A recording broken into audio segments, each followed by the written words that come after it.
Stay the fuck out of nigga line. Hey, don't swear. Don't swear. Hey, don't swear. Push line. All right, all right, all right. All right, here we go. Here we go. No games, just business podcast, episode 26. I'm Darius. I'm here with Mm. my cousin Jimmie. What's up, cuz? How you feeling? How you living, man? Feeling good on a Sunday, the true fun day, man. It's the start of a new week, and I'm ready to grind with y'all to do what we do. Got a jam-packed day today. Got a flag football game. Got a basketball practice. Spitting with my fellas. Let's get it going now. What's good with you, Don? What's good? I can't complain besides seeing my bum ass Heat lose last night, but I mean, Mm. hey, what can you say? What can you say besides blow it up? But hey, that's where I'm at with it. It's never fun when you go to the game and then your team lose, That man. yes. I Mm. told I told my I told my girl when we went to the Bengals and Steelers game. I had my best friend with me, and the Bengals straight up beat the hell out the Steelers. I said, now I know how it feels to come to a game and see your team lose. Mm. At one point, we was down 21. Oh, hey, at least it was a shootout. At least it was Yeah, at least they a came nice back. comeback. Yeah. Yeah. Solid. What's Yeah, good with you? fellas. What's up? Yeah, fellas. So now we in that basketball season territory now, man. Well, we It's hooping. we definitely getting some hoops in today. Mhm. And what we got on the agenda today, Jimmy? Man, oh man, I cannot wait to run it down. You said it, basketball season a little bit here now, and it's gonna get real fine and dandy. And because of that, we're gonna start with the buyout market, the NBA buyout market, and what Gilbert Arenas had to say about that man, Russell Westbrook. Yes, rocking the baby, too small for him usually.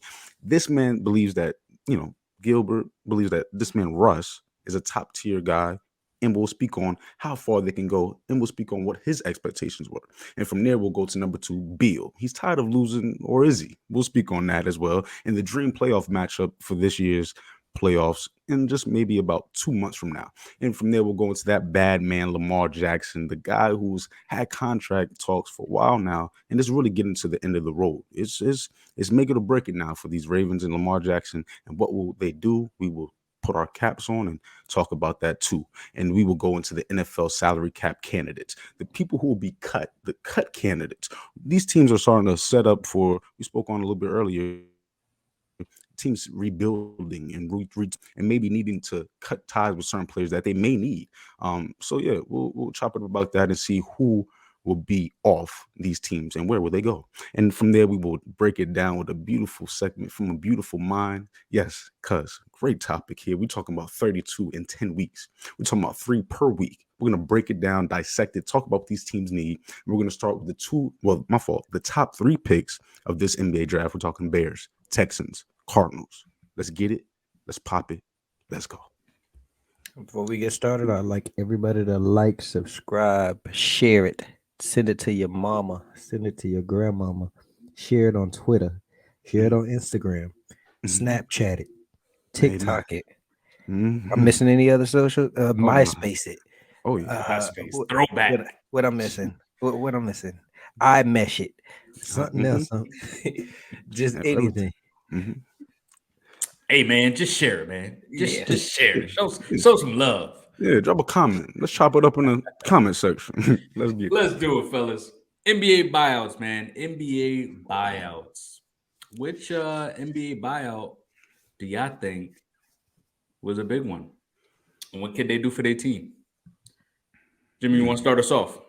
Yes, man. And Gilbert Arenas, one of my favorite players of all time, talking about what Russ is capable of and what the team that Russ goes to, these Clippers, what they're capable of, talking about shifting balance of contenders towards the championship. He has very high praise. I'm a Westbrook fan. I know this, but goodness gracious, he swings it that much. I got to see it to believe it. These Clippers, though, I believe it's the perfect fit for him to maximize what he's able to give at this point in his career. You're talking about spacing for those Clippers. You're talking about a different mentality with those Clippers and something to prove with those same Clippers. The LA roster needed more spacing, not only because Westbrook, but because of LeBron as well. There isn't not really anyone on this team that's that ball dominant or skills outside of um, um, the ball or off the ball.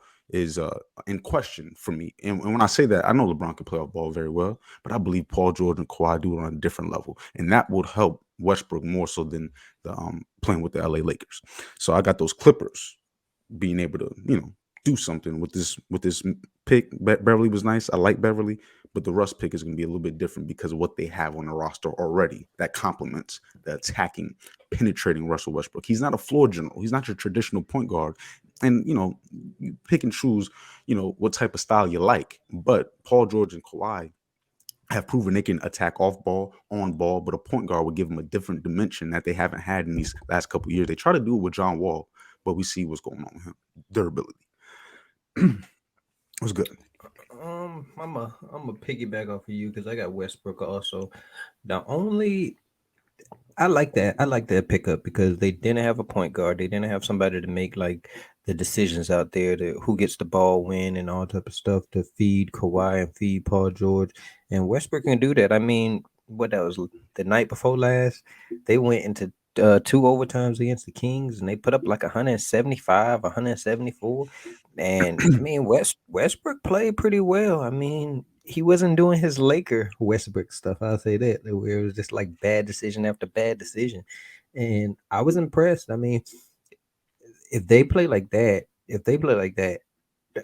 they could make it to the Western Conference Finals. I mean, really, honestly, in that game, it was more so the defensive lapses than anything, but the offense was looking amazing with Westbrook or Paul George and Kawhi. So, does he shift the Clippers so much? I don't know, man. I don't know. I think when we talked about Luka took Kawhi and Paul George by himself to like Game 7. Now he's saying that he got Kyrie and Christian Wood. I don't know. I don't know what's gonna happen.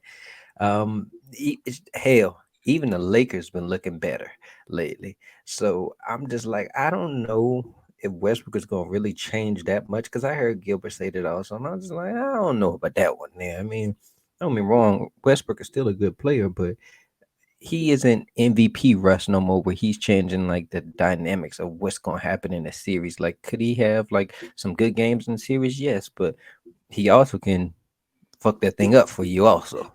So I I find it as a good pickup, especially after what I saw the other night. I like what I saw, so I say if anybody on this list, he might be able to actually contribute the most to his team. So yeah. Yeah, I'll agree with both of you as far as him being the best pickup and going to this team specifically because they did need a point guard after especially after losing Reggie Jackson, right? Um, Mhm. especially after losing Reggie Jackson. So they definitely needed a ball dominant, ball handler. Um, I think that he does bring a tenacity and a sort of that hustler's mentality where he just goes out there and you could just tell Westbrook loves the ball. And I mean his his negatives is only is that he can't shoot the ball very well. But other than that, like he's like Uh, that. there's some others. There's some Oh, decision making. yeah, decision making. That's the issue. Sometimes, like he can win you a game. Well, he can lose you a game more times than he'll win you a game. That's my only issue with this, with him going to the Clippers is that I mean we bring up Chris Paul in the playoffs. We bring Mhm. up James Harden in the playoffs. I mean Mhm. Mhm. Westbrook isn't that great in the playoffs. I'm gonna let you spit, cuz, but go ahead. He isn't that great in the playoffs because what has he done? He's been with the Baby Thunder. Obviously, they were a young team, so you can't fault him for losing to. Come on now, LeBron James, D Wade, and all of them. Come on now, and then, then they never went back, and then he played with the Wizards. Him and Bradley Beal went to the playoffs together, and I mean I think they won one game in that series.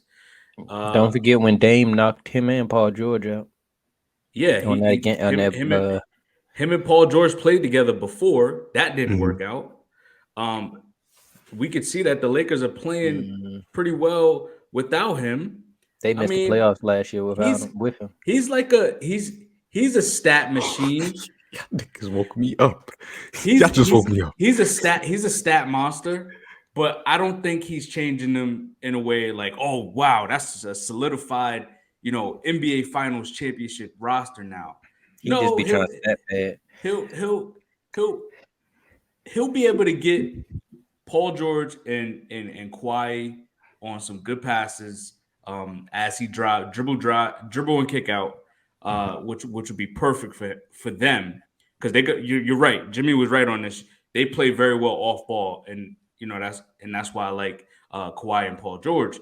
But I don't know. It's just something about this Clippers team that I just feel like they're lacking something, and I don't know what it is. I don't know if it's a true big. I don't know if it's just the overall spotlight that's on them because it's like they're the LA team that's really has LA at the moment. Like the Lakers is the Lakers. Everyone's going to talk about the Lakers all the time, but the Clippers is actually a true playoff team. But when they get there, what are they going to do? Paul George is always pretty much – he hasn't struggled in the playoffs, but he hasn't elevated his team to series wins. Like he doesn't win playoff series, but him as a player, he's played pretty well. Kawhi, we know that, he led that Raptors team to the finals very well. But other than that, I mean, he was a defensive stopper on that Spurs team. He wasn't the main guy. Even though he did win the finals MVP, but he wasn't like Timmy was still that guy. They still had Manu. They still had Tony I like that Parker. point there, Jimmie. I like that point there. When Zaza was doing that Fugazi junk after he was landing, they was up on those Warriors with KD.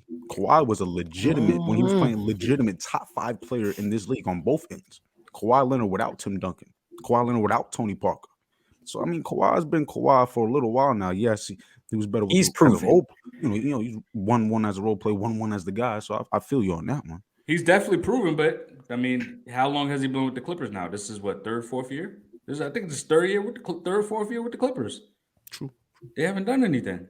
So I mean, never mind. I ain't gonna do it. I ain't even gonna do it. Yeah, go I ain't ahead. gonna do it. Because I got to defend Westbrook. Nah. I'm gonna say it.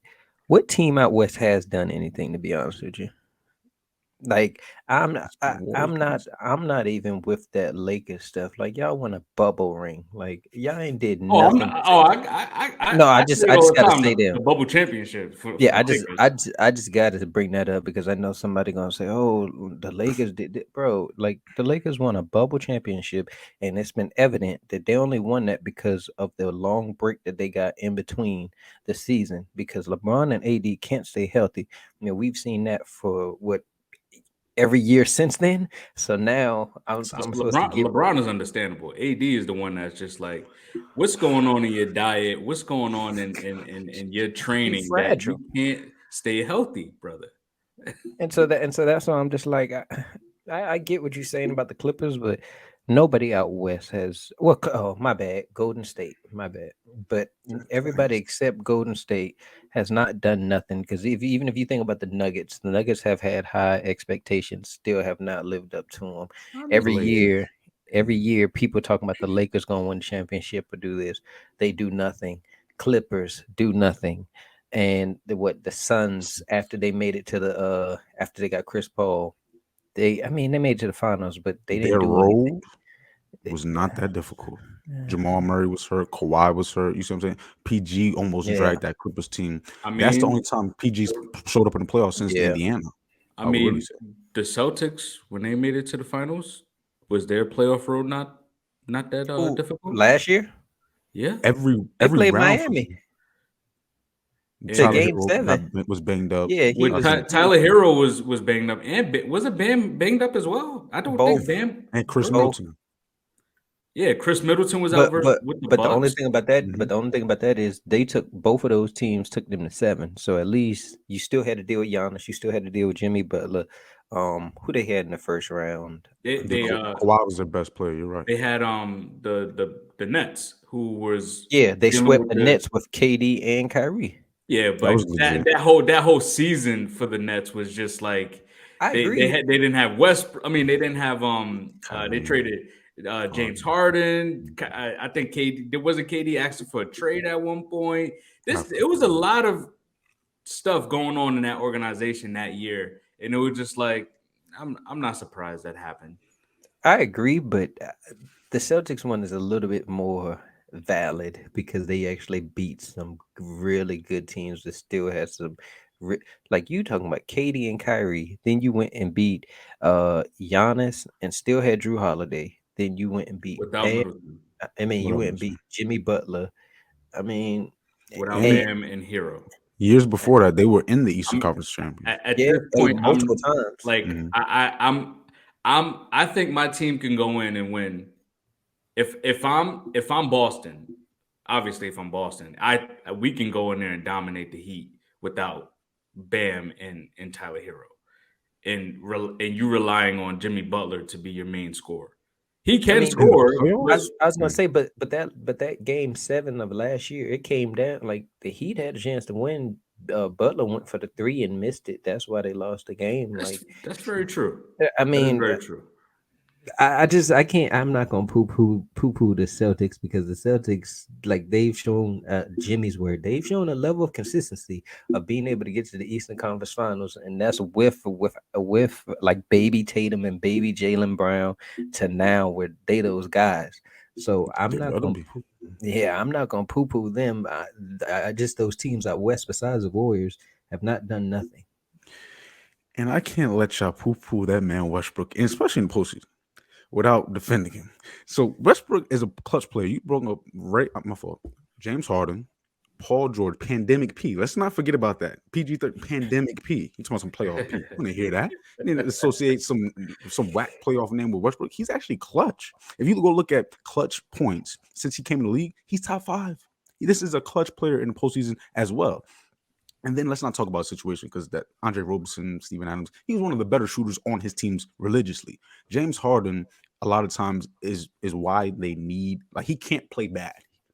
This dude has played historically bad in the playoffs. Westbrook doesn't do that. Westbrook, as far as his playmaking ability, he's elite at that, I believe. I think he's to me, underrated passer because yes, he does have, it comes with turnovers. Yes, it comes with a high volume of them, but in a clutch situation, he doesn't typically turn the ball over. And for me, Paul George, since Indiana, we spoke on 1 year last year without Kawhi, drug Nuggets, I think game 7, or the Clippers, my fault. No, the Suns to game 6 or game 7. Paul George, since Indiana, hasn't done a damn thing really in the playoffs. With Westbrook against Dame when he waved bye-bye to them, Paul George played like absolute garbage to those 6 games. Westbrook dragged them back against Utah, against Donovan Mitchell. Paul George played bad in a big game against them as well, a closeout game. Westbrook kept them alive. A lot of times, Westbrook's appeal is in his intensity. His intensity is also his biggest flaw while being his biggest weakness. So I feel you on the decision making not being where it needs to be. So I get that, but the clutch factor, this man is an underrated clutch player. Well, You let's lost see if me. You lost me when you said Westbrook was clutch. Yeah, I'm about to Look say at the numbers. Y'all love numbers, don't you? we're gonna have to see fourth quarter crunch time who gets the ball in their hands for this Clippers roster because I think for me, I'm putting it in Kawhi's hand and we're gonna move forward. Yeah, the quiet PG. But knowing Pandemic. Russ, he gonna come down there and just shank something off the backboard real quick. I'd rather that than PG. He can't shoot. Nah, Have y'all seen He PG can't the last couple shoot. playoffs? Russ can't shoot in the shooters league, man. But Bruh, he's not a bruh. shooter, right? But he's a clutch player. I don't know, man. I don't know. So my second guy is K Love. I like that K Love to the Heat. Biggest thing is that he can stretch the floor and shoot the 3. Miami Heat, they attempt the 9th most threes in the league, but they're the 3rd worst I was shooting about to say, oh my shooting Hey, I don't mean shooting to 3-point shooter in the I league. I don't mean to interrupt you right quickly, but that just crossed my mind when we was at the game last night, and they just kept shooting threes. My girl said, "Oh my God, are they ever gonna make one?" I said, "Yeah," and they just keep taking them. It is crazy. Yo, Yo. So but that's why you got a guy like K Love, because he'll get down and dirty. He'll grab you boards when needed, but he can also shoot the three. The league average is 36%, and K Love shoots the three 35% from the floor. So I mean that's a solid piece, because he's going to be able to stretch the floor for you guys, what you guys need. Um, Also, Miami is the fifth worst in boards. So bringing Hmm. in K Love, a bigger body, he'll get you. He'll get. He's not going to do the 13 to 15 what he was doing when he was with the Timberwolves. But we know that's a long time ago. K Love ain't that guy no more. He had to switch his game up when he went to the Cavs. But he'll go out there and get you 7-8 boards, which Mhm. which isn't bad. That's what you need, especially after losing Deadman, Right. because that was a good defensive player for you guys. Um, I I think he brings championship pedigree, and we know that this Miami roster played. I mean, it's a bubble championship, but they've played in they played in an NBA Finals before. Jimmy Butler, he did everything he could to help them win, and I mean, they still got some of those players. They still got Hero. They still got Butler. They still got Bam. I mean, those are your three core right there. And I think K Love just brings he's also a well liked player. Like, the players genuinely like him, and I think he's a good mediator. I think he's a good. He brings that championship mindset to this roster, and he'll play high minutes. He'll play 25, 28 minutes on any given night. um, uh, you said, hold on. You It's his said, home. yeah. You said something, didn't it lost me. I was just like, nah, Darius tripping. But Well, what? I can't remember exactly what you said, but I'm gonna just move on. Um, I say this. He does bring some rebound. I think he had like 13 rebounds last night, but it does not help when you playing these guys a 7 foot. Mark, what his name? Mark Williams, I think, or something like that, to play for the Hornets. Burr had 19 rebounds last night. Duke Nation. Bam, Bam couldn't do nothing with him. And I'm just like, bro, what we doing here? Like, he's 7 foot. Bam with like 6'8", 6'9", something like that. Like, ain't nothing that they could do with him. So yeah, I hear you. It's gonna help with the rebounding, but this Miami team has lost 4 straight games. Literally, we even lost to the Brooklyn Nets. They don't even have Katie or Kyrie. How are we losing to them? Is that when what's Like, name dropped 40? Mikhail, yes, yes. fast. So Keep that. it's like, man, what we doing I here, mean, when you're man? the Like, number one scoring option, I mean, Mikhail though, You he get to was. Mikhail. really see his package now. Man, I don't know if you can he ain't really got see no his bag. package, He ain't but got no bag. but Oh, he's all putting up a right. career. He's putting He's up a gonna be like career Jalen year. Brown. Mm-hmm. Man, He gonna Nah, you you graduate said tripping? from. he gonna be like Jalen Brown? I'm talking about the trajectory, like a Kawhi. It started off as Jimmy Butler, started off as a defender, and he's gradually going to become an elite wing player, a guy who's capable Uh, of scoring as well, a complete, I, more of a I would complete basketball. I would lower that down to Elite though. Chris Middleton level without the bag. Yeah. No, wait, Without the wait, wait. bag. Remember where we're starting from defense. Chris Middleton wasn't known as a defender ever. He's not a horrible Mikal Bridges defender. was second in defense player of the year last year. Kawhi, Jimmy Butler esque. Now he already can catch and shoot. Now let's just put the ball on the floor a little bit. Maybe a little dribble pull up, little mid range here, a little mid range there. He has the Mm. wingspan, attack the basket, young legs. We'll see. Mikal Bridges. I mean, we'll segue into what you said about the bubble, because the bubble for me. Yes, you ain't gonna hear me talk too much about. I'm a Laker fan, but that bubble championship was as soft as charming. Okay, so I understand the bubble, mishap or lack thereof when it comes to weight of a championship. So I get it, but within the bubble format was difficulties in and of itself.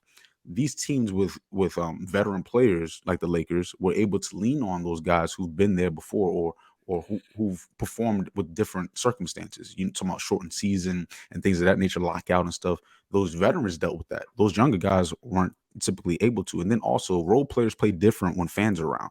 Role players play different when it's a home or away game. It was constantly what? What would you say? Is it closer to away atmosphere or home atmosphere? It's typically home because you're gonna got people booing you, or even with the home crowd, they might boo you if you're doing bad. So Tyler Hero, for example, he was able to eat partially because it was the bubble, Let's relax on that one. but then he also had Jimmy Butler to lean on. So it's like, Y'all can hear me.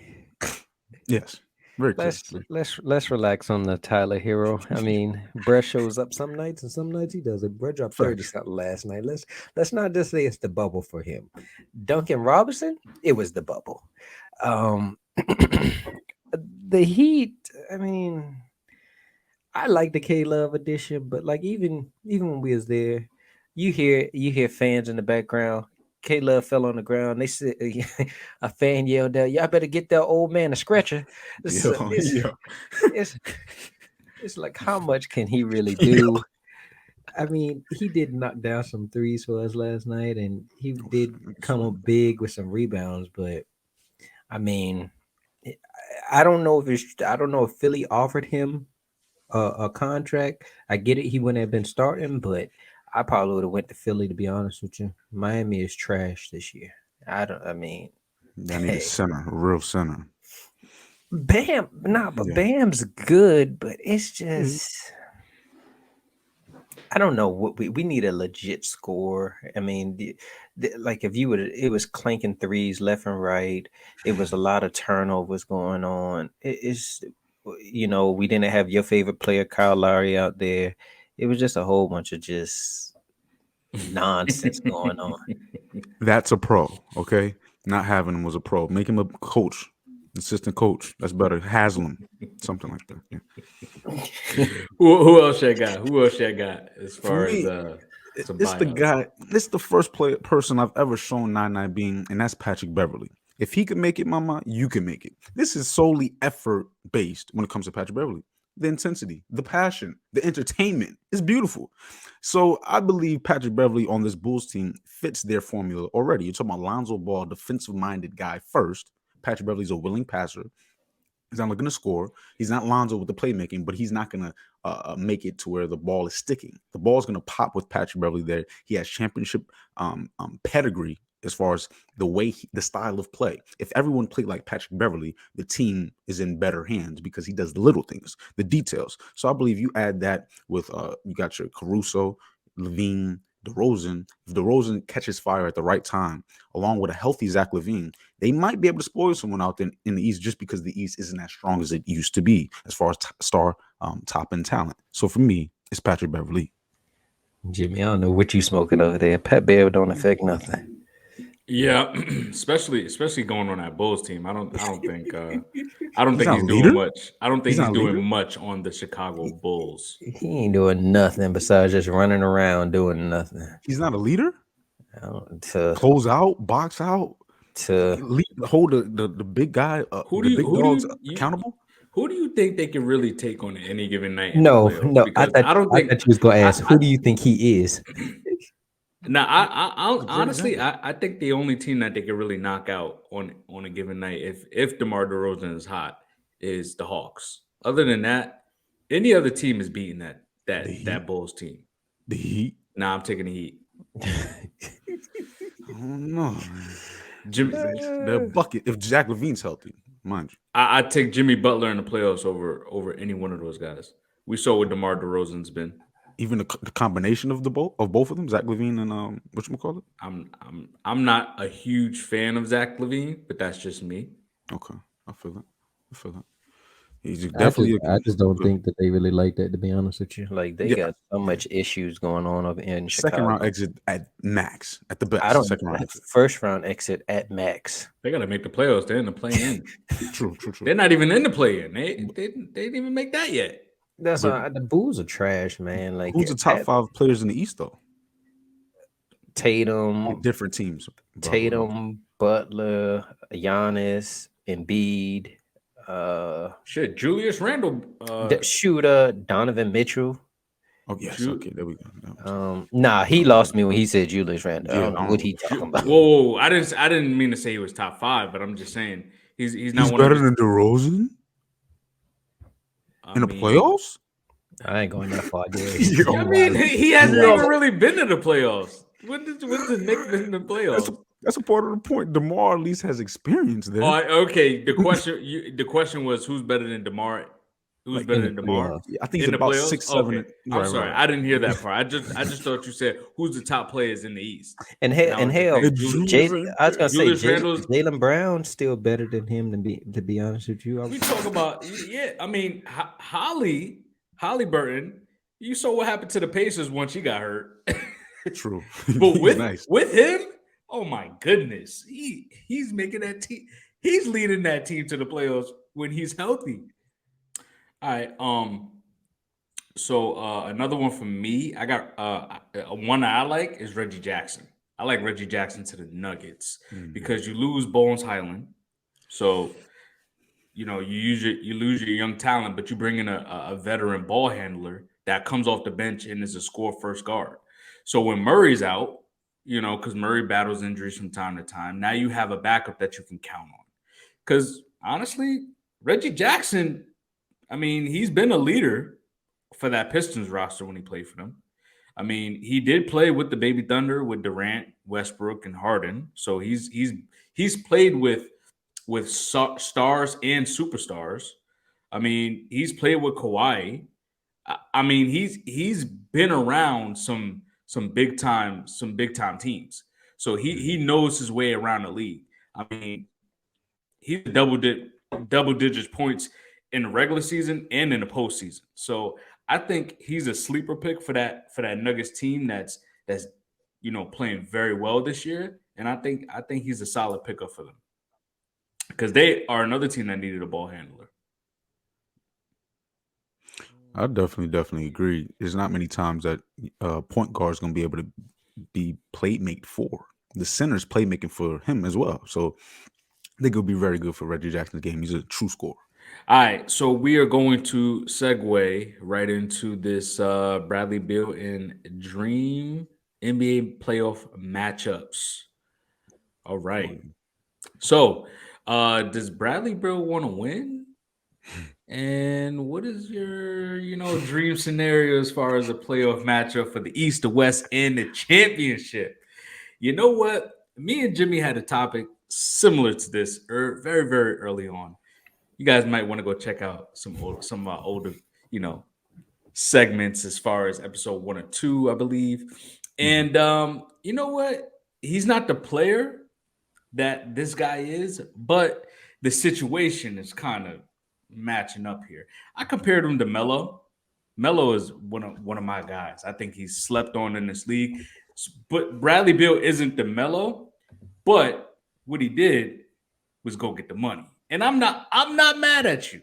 I mean, $63 million reasons why I'm gonna stay in Washington, to be honest with you. And winning isn't that important to me. I'm not mad. Get your money. But we all know in sports, winning is what really matters. You can go get your bag, but to be considered one of the greats, you got to win games. And I mean, he's not putting up Hall of Fame numbers. I mean, he's just another guy that can score the ball. I mean, I could find someone else to do that I don't have to pay $46 million next year, $50 million the following year, $53 million the following year, and then a player option of $57 million in his fourth year by the time he's 33 years old.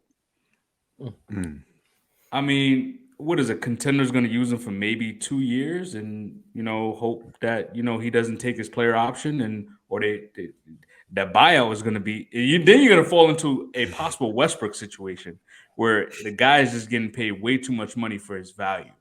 To be honest with you, I'm not mad at him for staying. I just don't think he cares that much at this point. I think that he stayed there for the money, and I'm not mad. I'm not mad about that. You want to build that generational wealth, which is perfect. But if championships is what he was looking for, then he would have went a different route. I think if he was to leave, which I think he will leave, I think he'll get traded next year. But I got two spots that I think will best fit for him. Then number one is the Heat.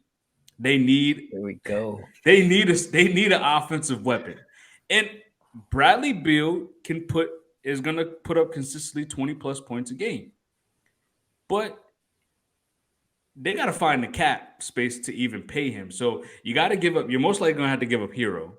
No, oh well, we got it. We got to give up Kyle Lowry. Whoa! I'm just. I do this on 2K often. I didn't finish here. You definitely got to get rid of Lowry and Robinson. Those are your first two cap hits that you got to find a way to get rid of. Well, no, that's what I'm saying. We on 2K, all you got to do is give up Kyle Lowry and Victor Oladipo. Victor Oladipo makes $8 million. Kyle Lowry 28. Beal is at 43. Then throw in like a $1 million contract from the Wizards, and then throw in some draft picks. It works every time. Yo, That's the trade package you're going with right there. I'm trying to tell you. Pat Riley is laughing right now. So with that, you probably gonna have to give up Hero in order to get him. And if I'm the Wizards, I'll take that. Mm-hmm. But the second team for me is the Knicks. He'll go to the Knicks. Now you have a true, it's not the superstar big three, but Brunson is playing well for the Knicks. Julius Randle, they believe in. I mean, he's playing very well for the Knicks. But you're probably gonna have to give up like R.J. Barrett, Michael Robinson, some bigs, and a couple of draft capital. But I mean, you hope that Beal comes there and he's that second scoring option, and those three guys thrive offensively, and you bring basketball back to the Knicks. And I think those are his two best fits. But if I'm a team, I'm probably not going out to get him because of the money I have to pay for him. But yeah. I mean, I guess it just depends on what your team is in need of. Like, say, I don't know. I'm not going to say it's going to happen, but say if there's a way the Nuggets could get Bradley Beal, I guarantee you they would go out there and get him, because that would be another elite shot maker next to Jokic and Jamal Murray. Like, it just depends on what the team needs. Yeah, but the reason why I can't see the Nuggets doing it is because they play defense. Well, no, I'm not saying the Nuggets. That's not my team. You already know who my team gonna be. You already spoke on them. Only thing I will push back on, I think two things can be true. Did he go back to Washington for the money? Yes. Does that mean that he doesn't want to win? No. I just think he knew he could get up out of Washington after he get that bag. Burke got a 5-year, $250 million contract. I would do the exact same thing. I would have did the same thing too. Yeah, exactly. I can't knock that man for doing that. Like, and then there's always going to be teams like that that want a star. Miami constantly chases stars. So if he's able to get to Miami and play with Butler and Bam, that's hey, I don't care. I will happily say pay that man that $250 million. The other team I have is an up and coming team. I like them. They my team out west. I ain't gonna lie to you. I like the Kings. I think he go to the Kings with De'Aaron Fox and Sabonis, and that could be like a little mini big three out there. You already got 2 All-Stars, and then you add Bradley Beal into the mix. I think that'll just work exquisitely. I like that. I do like that. Y'all said the two teams out. Well, actually, one of them y'all didn't. Knicks from a first squad. I believe he would help. He would play with Brunson very, very, very well, and it'll allow Julius to fall into his natural number 3 position as the option scoring. Because I just don't believe Julius is that guy yet. Make him. Stephen A. says also, make him go right. He has no right. This nigga, like, come on. I seen it the other day. This is a fast break, and he get into his left. Like, you cross over all the entire paint just to get to your left. Like, you a pro. At least dunk it with 2 hands. Anywho, my thing, this subject here is very touchy for me because it has to do with top tier talent. Bradley Beal, I believe he thinks he's a top tier guy. He's a top 20 guy in my mind. I think he thinks he's about borderline 15-10, top 10 guy. And within that range, like a Dame Dollar type of situation, Greek freak, in order to be great, sometimes your situation has to be less than, especially in this era, because a lot of times we're not going to applaud you going and teaming up with stars. So if he wants to get it out the mud the old-fashioned way and win the quote-unquote correct way, which is it's harder to do in this, it's harder to execute in today's game because the mindsets are not the same as the players' mindsets of before. The All-Star game highlights that. We see guys that are just not as competitive, and that carries over in different ways. Even talking about load management, you can make an argument that the load needs to be managed more so now because we have trainers to have eyes on certain things that matter as far as durability, long term longevity. But at the same time, there is a formula that we've seen to when we talk about Giannis. His one championship, a lot of people like his one championship more than KD's and two with the Warriors. So there are certain things that that can assist in your greatness. And once you win, that doesn't guarantee people are going to give you or deem you as great because the situation a lot of times matter. Winning matters the most, but how you win matters. That's the second question. If you're a truly great player. As far as where he'll go, the Knicks, as far with Brunson, I love it, but with the Lakers, I believe he wants to go to a top tier market because now I think he's ready to have a big brand with sneakers and things of that nature. Be the next guy for organization going forward that has proven that they'll put people around him. He's gotten his money checked off. Now it's time for a championship, and I believe his style going forward with those, I think his contract will look a lot better than the Chris Paul and Westbrook's currently because he's an off ball player. He might be Ray Allen style of play coming off screens and catching and shooting as opposed to putting the ball on the floor at age 34, 33. And that can assist more than a point guard who needs the ball in his hands and who can't shoot. So I think that contract will age typically fine if you have him in the right situation around the right pieces and maximize his shooting ability. So Bradley Beal to me isn't necessarily Dame Dollar, and he's not the Greek freak either because he's a tier below. I applaud Dame and Greek freak for staying put and trying to get talent to come towards them and win championships the correct way. As far as Bill, I wish he would leave because his talent alone isn't that of something that a GM would think we need to build around you. You're not there yet. You're not that guy yet. And I actually believe Washington dropped the ball, giving him or offering him that max contract. I would go after someone who's of a higher echelon, star power, superstar, both ways. And for my sake, you know what I'm saying? You know me, I love both ends of the court. Bill isn't that guy for me. Jimmie, who's your basketball team? Oh, I'm a Laker guy, but I figured that. I figured that when I heard the Lakers come out your mouth, I was just like, that's them Lakers fans. I always think every star gonna come to them. But think about it though, with Westbrook's contract out of there and he's expiring contracts, it's really a possibility. And LeBron always wants to play with great players, and the Lakers are known for making trades, like you're saying, because it's an attractive. But what do y'all have? What do y'all have to offer? Cap, like so. No, I'm saying offer. Yeah, AD. You're going to trade AD for Bradley Beal? I wouldn't be opposed to it if his durability does not pan out again this year. Why not? Nah, bro. Talk about the future. Talk about the future of the Lakers. If we had a draft right now, I'm not picking AD for the next 5 years as opposed to Beal. We don't. You're going to pick Bradley Beal over AD. Yes, because of AD, solely because of AD's durability. I don't know if he'll be available. Before AD got hurt, he was playing like an MVP candidate this year. When he's on the court, he's a top 5 player in this league. I truly believe that. But use that same logic. When Bradley Beal is on the floor, he is not a top 5 player ever. But he's an Iron Man. So he gets injured too. Not near, I believe he gets injured because they ain't winning. But AD, like my knee hurting a little bit, coach. We're not gonna win. Why not? I'm gonna say, count my bread. That 10 mil coming in this week. Like, come on, like Bill was just second in points per game in the league on a trash team. He's getting double team night in and night out. If you put him around LeBron, someone who wants to play with stars, and yes, we got Westbrook without giving up AD. You see what I'm saying? Like, so I believe we can have a big three in some shape or form with Bill and picks because we're gonna have picks galore coming forward because we didn't give up the Westbrook pick, the first round pick that was supposed to go with Westbrook. That's a nice one. Y'all gave up one for Washington. Yeah, one of them, but we still have the other one. I think Bill would be a good fit for the Lakers, but I just don't think you guys have either a young talent to provide the Wizards, Mhm.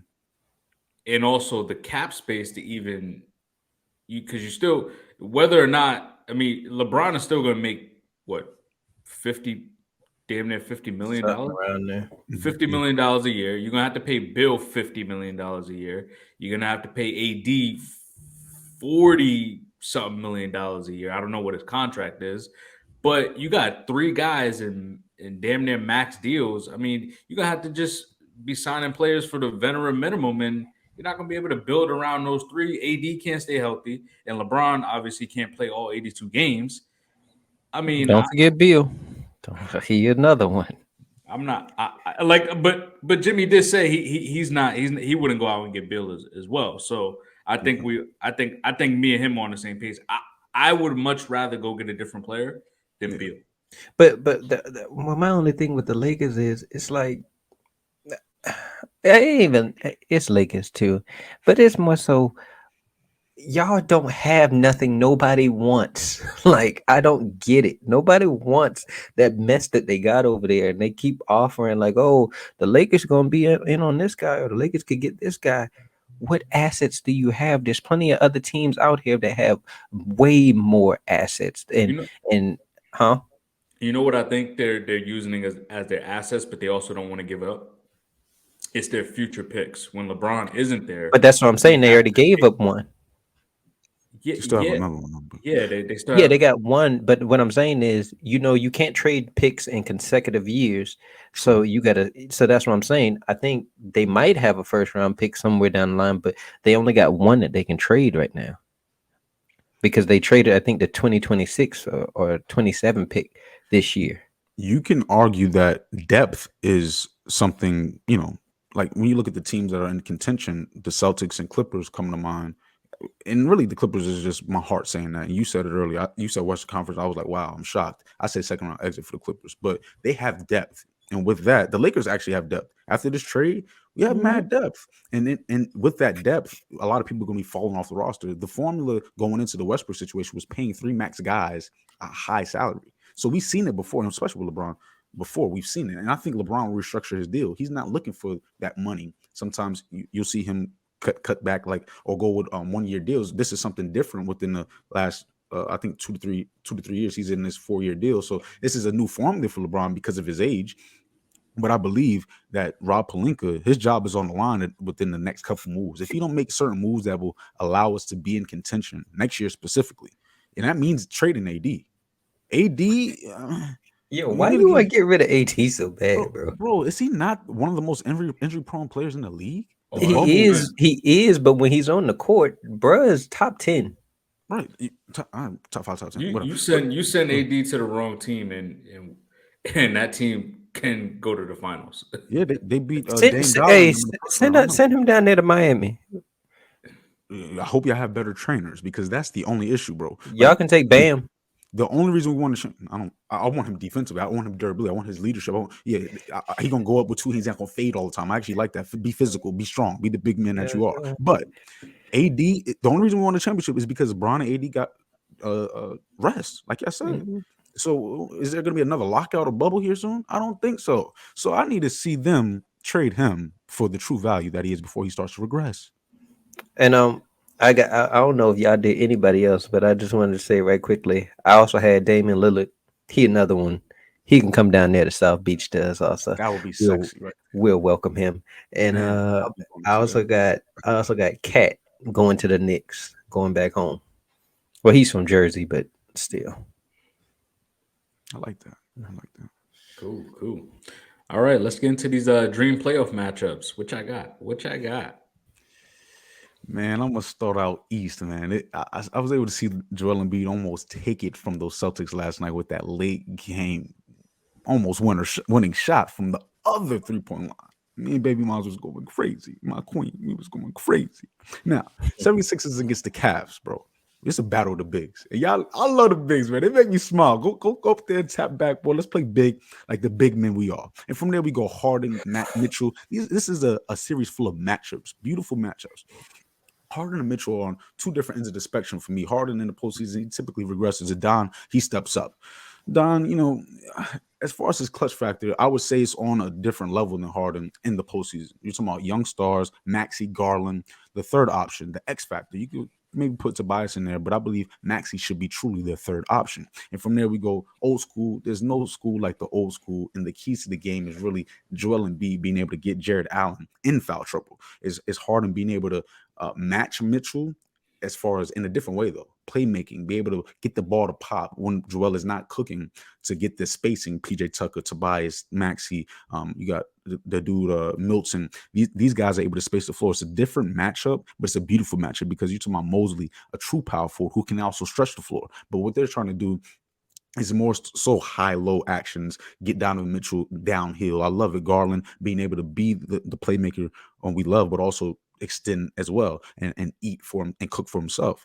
I believe the true matchup is the coaching matchup. Doc Rivers, I question his mind in the postseason. The last time we've seen him really do something is with all-time greats KG, Paul Pierce, and Ray Allen, Rajon Rondo as well. This squad is poised for a lot. They get to the free throw line a lot. Their free throw percentage will dictate a lot, but that matchup to me will throw it back. Throw it back to the old school. It's an old school like the old school. So is this with Sixers and who matchup? Cavs. Sixers and Cavs. Okay. Mm-hmm. That's your Eastern Conference matchup? Yeah, it's my dream matchup. I would love to see it. I would love to. No, I'm saying Eastern Conference Finals. That's No, your Eastern. no. I think it'd be more so a second round.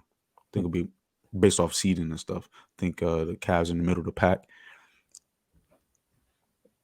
and the 76ers are the third seed. Who you got, Don? Well, for mine, I got the Bucks and Celtics. They went to 7 games last year. 2 best teams out east. I mean, nobody out east matters, to be honest with you. You got yes, nobody matters. Like, I don't care about no Joel Embiid. Bro, don't do nothing in the playoffs. I'm not trying to hear nothing about him. Then you even got another choke artist right next to him in Harden. I don't care nothing about the 76ers. The Cavs, I think they're too young. I don't think they're gonna be able to. I don't think they have beaten the Celtics this year, but I think when the time comes, Tatum and Jaylen Brown are gonna be too much for the Cavs. I'm not even gonna start on my Heat. They trash. The Hawks, they dysfunctional. The Knicks, huh? Who else we got? The Raptors, really? Like, come on, really. Man. Yes. Like, it's like, bro, there's nobody out there. This is the matchup everybody's waiting to see. It's the 2 best teams out east. You got Giannis versus Tatum, arguably the 2 best players in the Eastern Conference. And excuse me. And now you talk about basically Giannis is probably going to have his full team around him probably when the playoffs come. Middleton is just working his way back in. Then you got the Celtics, who might be the deepest team in the whole league, to be honest with you. And they ain't took a step back, even with Udoka being parted ways with. So, hey, man, this the matchup I'm waiting to see. And I would like to see Middleton there this year to see what exactly happens, because Giannis was big boy in them last year, but the Celtics got up out of there. So that's who I want to see. I like that. And so you said Celtics and Bucks. Mm-hmm. Jimmie went Cavs and Sixers. Philly. Yeah. Well, I'm gonna go Cavs and I'm gonna go to Celtics. I think this team matches up. I think this game matches up perfectly. And I think you just said that I don't think you just said that the Cavs beat the Celtics. Well, they beat them twice this year. They beat them twice this year, both times in OT, by the way. And you know what? I love it because I think this matchup will go at least minimum 6 games. Minimum 6 games, could push to 7, because I would love to see Mitchell go score for score with Tatum and Brown, because Mitchell offensively he's a dog. And then you got Garland. He could facilitate, he could score. He's a rising star in this league. It's gonna be a physical game, especially in the paint. I mean, you got the two skinny towers as far as the Cavs, but they can block shots. They can get boards, but also you got Robert Williams down in the paint with the Celtics and Al Horford. You know, he'll get down and dirty and do the dirty work sometimes. Grant Williams would do the dirty work. Come on, we can't forget about Marcus Smart, right? Marcus Smart out there, you know, locking up. But I think this matchup defensively will be fantastic, as far as both teams competing. And Don, you might be right that the Cavs might be just too young for this moment, but I think it would help this team grow playing the Celtics because I think they'll give them a run for their money. Yes. And Karis LeVert and Garland, I think they might be able to equalize Jalen Brown. I did that the other day too. Yeah, Jalen Brown though. Yeah, that'll be tough. Oh yeah. Mobley stretching the floor. My gosh. The Cavs look good in the future. I love it. Oh yeah. So we got the West. Don, what you got? What you got in the West? I got the Suns versus the Clippers. It's more so because of the storylines, to be honest with you. You got KD versus Russ, then you also got KD versus Kawhi. And when they played, was that last year that they played? The Suns and Clippers? Was that last year? Or the year? Yes. 2 years ago. Okay, well, whatever year it was, there was some chirping going back and forth with D-Book and Paul George. D-Book called him soft. I want to see this. I do. I want to see Monty versus Ty Lue. It's just the storyline. I want to see KD knock Russ out the playoffs. That's what I want to see. Like that's just what I'm telling you. That's that's my prediction. That's what's going to happen. Like I really would love to see this. I mean, you talk about arguably I can't even say two of the top 5 small forwards in this game right now, and you got the Slim Reaper who does show up in the playoffs. Kawhi shows up in the playoffs. D-Book, an elite scorer. Say what you want about Paul George, another elite scorer, and then you got Chris Paul versus the Clippers. I'm sure he's going to want to knock them out also. So for me, that's just what I'm looking for, and then I'm looking forward to seeing Russ just go 100 miles down the court, clank it off the backboard, cost the Clippers the game. But who y'all got? Hey, I gotta take this one, Jimmie, because I mean, for me, it's Suns versus anybody. Because you hit it right on the money, man. Suns versus anybody, because it's all about the storyline. It's all about the storyline. KD goes to the Suns. You got Chris Paul trying to win his ring, right? You got KD looking for his 3rd ring. You got KD. What if they play the Warriors? KD's playing against his old squad. Look at that. Then you got you got to worry about who's going to guard KD, who's going to guard Booker. I'm just talking about in general. Anyone in the West, who's going to guard KD and Booker? Who's going to take that matchup? What if KD plays the Mavs? Guess who he has to go against? Kyrie Irving. Let's see that matchup. Let's see how that plans out. KD, what if he knocks out LeBron James and the Lakers? Jesus. Storyline. KD, what if they beat Memphis? What if they take out the top dogs that's currently in the West? The Memphis Grizzlies or the Denver Nuggets? Who's going to stop KD? Because like Don said, KD, the Slim Reaper, shows up in the playoffs. Maybe not last year. Well, granted, I'm going to give Kyrie and KD a pass from last year. I don't want to hear about anything in the playoffs. They had that Nets organization was in turmoil. I'm going to give them a pass. So now they got fresh starts. They both got fresh starts. So, again, who will guard KD? And it's all about the storyline because that's going to be the most watched series no matter who they play. Everyone's going to tune into that Suns roster because when they're healthy, they are going to score the ball and they're going to be tough to beat, man. They're going to be tough to beat. And then like Don said, what if they play the Clippers? You got Westbrook, you got Kawhi, Paul George. I think that'll be a good matchup, honestly. That might be the best matchup for the Suns. But All hey, them good matchups for the yeah, Suns. hey, I just want to see. Hey, we gonna get to this championship soon. Hey. So go ahead, Jim. Oh gosh. He got to defend Russ. I see Like the I'm, I see the like I'm Russ. dripping I see the over Russ here. Hey, steam coming out of Dripping. his ears. you Right know now. that Suns hate about to come real quick. Suns hate the Russ love. What you got, Jimmy? What I got is a whole lot of blasphemy. Besides one statement, no one can stop KD scoring wise.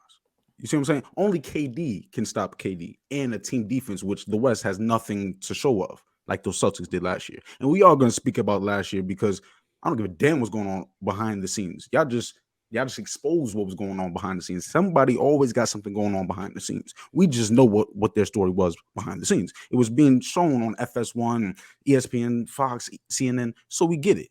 KD, it's not a pass. It's not a pass. You were going there to create and build on your legacy because the legacy you got submitted with the Warriors isn't enough for the caliber of greatness we think you can reach. This Suns situation allows you to get there. And yes, the angles, I love it. The angles were beautiful until you bring up Westbrook clinking it. Don't like the disrespect. We see enough of that in today's media. And as far as those angles within the Suns and Clippers series, you almost made me change my thing around. But I'm not going to. And I'm going to go back to Cali real soon. So as far as the Nuggets, that's not a beautiful angle. Nuggets Suns, I would love to see it. I mean, it'd be good matchups across the board. Aiton, athletic guy who potentially keep up with the Joker. And then there's no one who can guard KD, regardless of no one person can. A scheme, a system can. And when you add that with another elite guy who can play off ball and on ball like Devin Booker, and he wants to, and then you have a floor general too, this is beautiful. It's beautiful. The Clippers will be the one team that maybe if you had to choose people, Kawhi, PG, Robert Covington, Batum, Morris, they have a lot of guys that you as far as style, the type of player, elite wing, talking about wingspan and such. The Clippers have that. They have something that can, the closest thing that can mimic what the Celtics did to the KD led Nets last year. The Westbrook, I'm just going to leave it where it is because I've defended him before and I can't defend him too much because he's not close to his prime anymore. So we will see. He has to prove a lot. But for me, I'm going to go back to Cali with the Clippers and the Lakers because that's the beautiful matchup we've been waiting to see. This has been brewing for a long time. And yes, the Lakers have to make it. But imagine if the Lakers do make it, I think Joy Taylor said it on FS1 earlier this week. The Lakers team will be very, very different if they do make it, which is still a possibility. And if let's say they make the play-in tournament. Last year, a lot of times the Lakers didn't want to see the teams that were in the play-in tournament, like the Pelicans and such. But this year, now you don't want to see the Lakers. This Lakers team has way more firepower, way more spacing for LeBron to eat, and he's already been eating without it. For AD to eat if he's healthy, and he's already been eating without it. They have another true center who can stretch the floor, Mo Bamba. LeBron with bigs who can stretch the floor, it's an issue. Look at the track record with the rosters he's had before. If this D'Angelo Russell, he just got banged up. D'Angelo Russell and Malik Beasley can create for themselves. The Lakers have been lacking that for a long time because we've been trying to build for exactly this, another run at it. And the Clippers, you remember the commercial with Kawhi Leonard, the whole, the crown dangling and his cards. He's coming, he's back in Cali. It's about to be his city. We haven't seen it just yet, but if the Clippers and Lakers matched up, I think a lot of pent-up aggression will be shown on that court. You're talking about matchups. Let's talk about LeBron and Kawhi. Let's talk about Paul George and AD, two guys that need to prove something to me in the playoffs. I mean, it's a beautiful series. You're talking about Russ going back to the Lakers. He just was on them Lakers. So being able to give it to him, you want to see him run down the court and clink it. I want to see him dunk on somebody and rock the baby. You see what I'm saying? So, and if that happens in Oracle, my fault, crypto.com arena, beautiful thing. If that happens in that arena, the crowd is going to go crazy regardless. They're going to be either booing the heck out of Russ or clapping it up for Russ. And I love to see it because Russ is an entertainer. Russ, we want to see it. Bubble championship, did it matter? Bubble loss, did it matter? Clippers, prove it against the Lakers. Lakers, prove it against the Clippers. Whose arena is it really? That'd be beautiful. I like that, but at the same time, I don't like it because the Clippers always beat the Lakers. So it's like in the series. No, they haven't matched up in the series, but ever since Kawhi, I'm saying since Kawhi has came there, the Clippers have a way better record over the Lakers. Like So that's why I'm just like, would much change in the playoffs? I don't know. Let me ask Maybe you it one could just. question. Do you believe this Laker roster is the best or better than the bubble roster? No. I got to hold on. You got to think about who they had. Dwight, They had JaVale, Dwight. Dwight, They had JaVale. Rondo. They had Contavious JaVale. Caldwell Pope, Kuzma. Kuzma was on that team? Yeah. Yes. I didn't even know that. That's tough. AD playing well. Uh, yeah, LeBron at a younger age. I can't. It's hard to say because you got so many unproven players right now in the playoffs compared to you seen Dwight and Rondo up their game in the bubble. So it's hard to say what D'Angelo Russell or Vanderbilt would do. It's hard to really say They what also they. they also had Danny Green Yeah. So and JR. I say this. On paper, to me, this looks like a better team, to be honest with you. And they've been playing better since they've made this trade. I cannot lie. They look good. They do. But it all boils down to how much faith do you have in this team over some of these other teams out west? And for me, I don't have it. I would still take a good bit of these teams before I get to the Lakers and be like, yeah, I'm rolling with them. Like I'm still taking the Clippers, Suns, Nuggets, Mavs. Mhm. Um, I'm gonna take a little homer pick. The Kings are surprising me, man. I would probably still take the Kings, to be honest with In a you. 7-game series against LeBron James. I know it's crazy. I know it sounds crazy to say because it's LeBron, but I just like the way the Kings play, man. They I score the ball really very well. Their brand of they basketball is They're the beautiful. highest scoring team in the league that's what right I was now. about to say. Like they are really efficient and they get up and down the floor really quickly. Mhm. De'Aaron Swiper is that guy. Sabonis is that guy. Hey, Malik Monk put up 40 something the other night. Burr came off the bench, put up 40 something. Don't hate. He was with y'all. Don't hate. I'm not hating. Everyone's putting up 40 something. Overtime, Oh, double It's a new overtime. league. New league. and so that's what I'm just like. I don't know where I stand on the Lakers.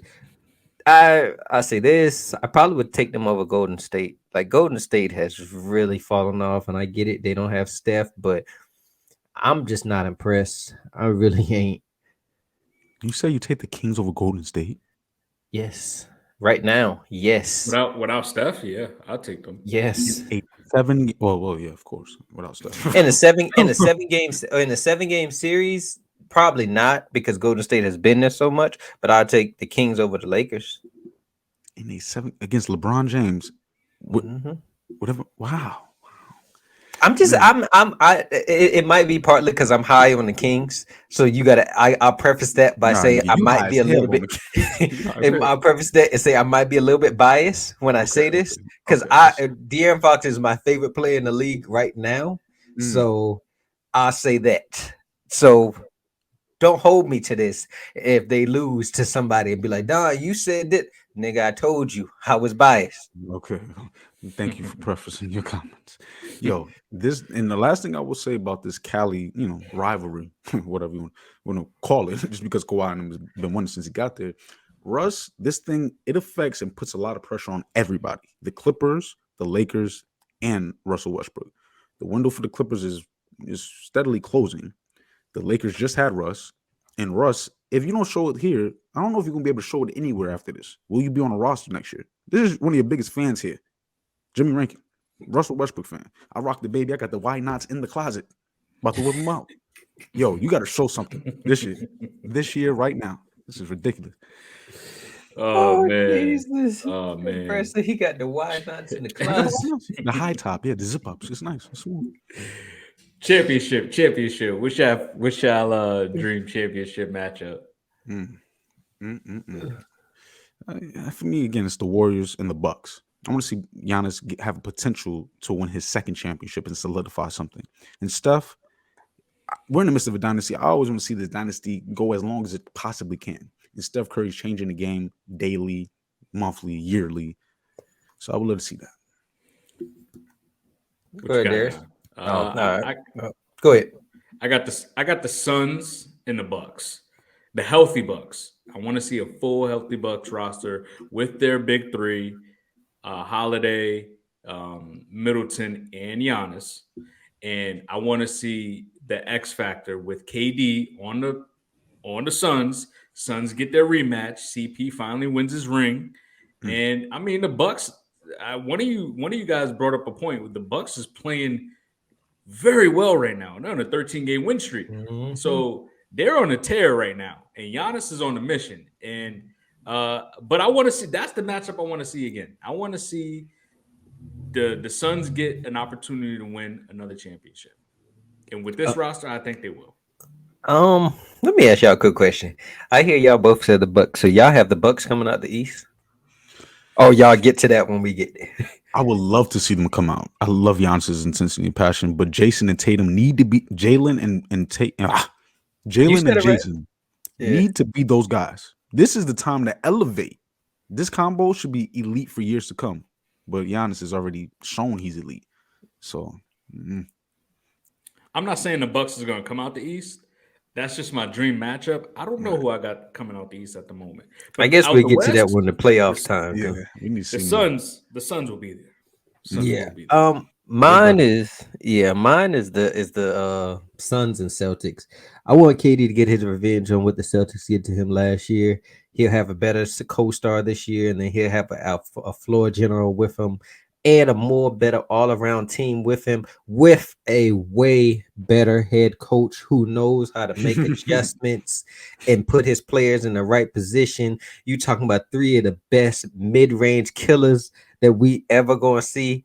Hey, I'm ready for this. Like, I want to see Tatum versus KD again. I want to see D Book just cooking that boy Jaylen Brown. I want to see that. I want to see Marcus Smart hounding Chris Paul all up at full court. I want to see that. I want to see, Robert Williams and DeAndre Ayton do whatever they're going to do down there. Don't know what's going to happen on any given night.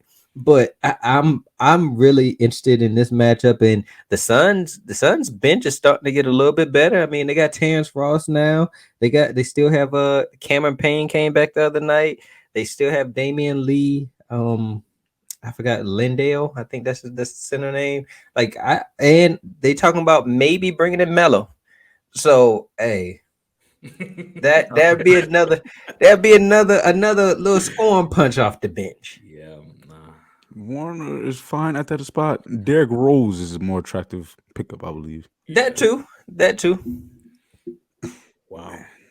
Yeah, I'm not that Melo, my guy, but it might be time, bro. Yo, Jimmie, it's amazing. He low up on Melo, but then he high on Baker. How that work? Melo is 39 years old, and Baker is trash. Baker was never good. You can't even put them in the same category. You're right. But Baker Mayfield is 26. Is 26, 27 years old, and I say he could start as a quarterback in this league. Melo is 39 years old. He hasn't even played. He can't be on the bench. He didn't play basketball. Why? Why not? What is it gonna do for Melo? It's not about get a ring. He get a ring. No, I'd rather not. I'd rather if I'm Melo, I would want to contribute to the ring. I don't want to just be on the ride. He gonna come off the bench. What? He's not coming.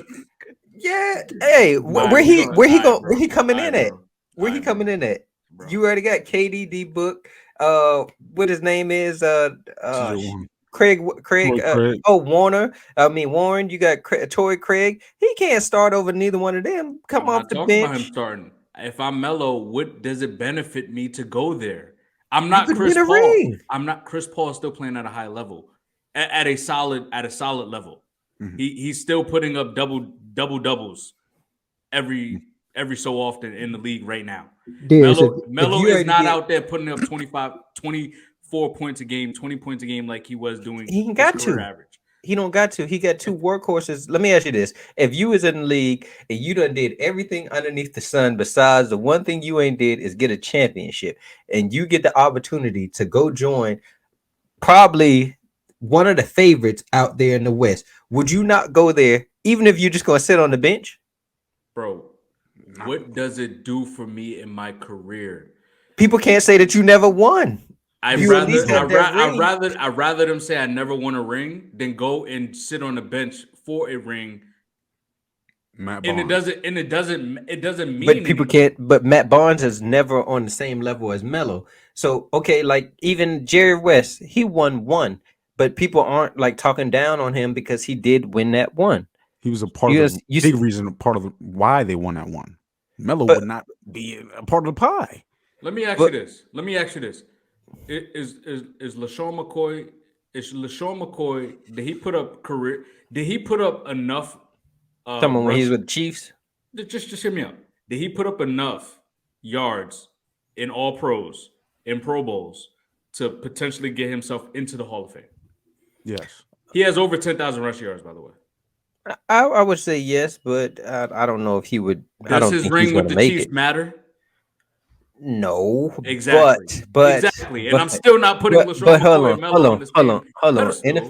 NFL, and NBA is a little bit different though. You How is it don't like different? okay, for instance, there's millions of guys that don't win championships, and people don't really talk about them like that. If they even if they're all time greats, compared to if you're one of those guys like how Melo, Charles Barkley, like these guys that AI that have never won, that comes associated when they start talking about you. Some of these guys in NFL that haven't done nothing, or like even Jimmie's guy, Aaron Rodgers, he's only won one championship. People don't really bring that up too often. They just like Aaron Rodgers is like he's arguably one of the best to ever do it. Like they don't just come up and say, "Oh, he only won one championship though." In all these years he's been in the league. Bro, you just proved my point. I say that, but How I prove your point? You just proved my point that it's not gonna there's mean no anything. point in him going there. It's not gonna mean anything for Melo. And the fit is terrible. You know what? No, that's You what know I'm what? saying. You know It what? matters more in the NBA than the NFL. That was my point. It's all good because we're gonna get right into this next segment as far as Lamar Jackson. I'm not gonna let you start me up on this bull. This nigga nonsense. Look at it. Look at it. You just started with Hey this Jimmy, nigga hey Jimmy, nonsense. Jimmy, Yo. Jimmy. What we got to do is every week, one of us got to say something for him to have to say that to us. I don't think that was nigga nonsense, but hey, we No, gonna that, move on. sorry, I'm co-signing that motherfucker. Yo, that was nigga nonsense. Melo going to the How? he Wild. wants to matter, be a part of the pie. Yes. Come on, man. For all that, he might as well go. You His know what? ego. You know what? Let me. We're not gonna get I in this get Melo that. topic right that. now. But look, if you had a chance to get a championship, that's the only thing you ain't got. You wouldn't Okay. take the opportunity. Nah, I I'm just good. Just said like how you just gonna- like Gary Payton and Karl Malone tried it with the Lakers. they were You wouldn't old, try it. they were old and Yeah. fit those situations. Melo is old. Mel, How you win And matters. Chris Paul is his boy. I agree. How you win does matter. But at the end of the day, you still have a championship. That's all I'm saying. Lamar Jackson. All right. Put your GM caps on. Put your GM caps on. Would you pay Lamar Jackson? If not, would you trade him or tag him? You know what? I'll start it. If I'm the Ravens, you know what? I'm not gonna pay you as an organization. If I'm the GM, I'm okay. Because you know why? I have a track record of drafting very well.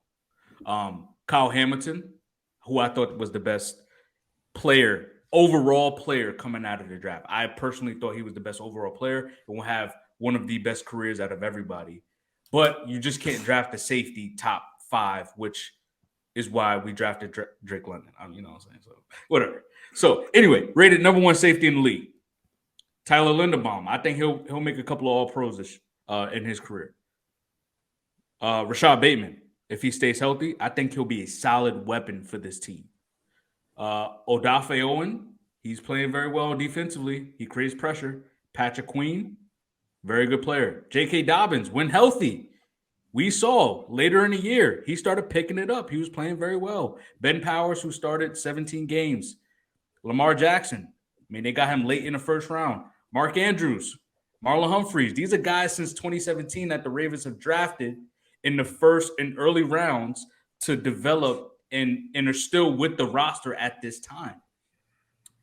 I just think the price tag is too high for a guy who missed 10 games in 2 years and who hasn't thrown over 20 touchdowns in 2 years.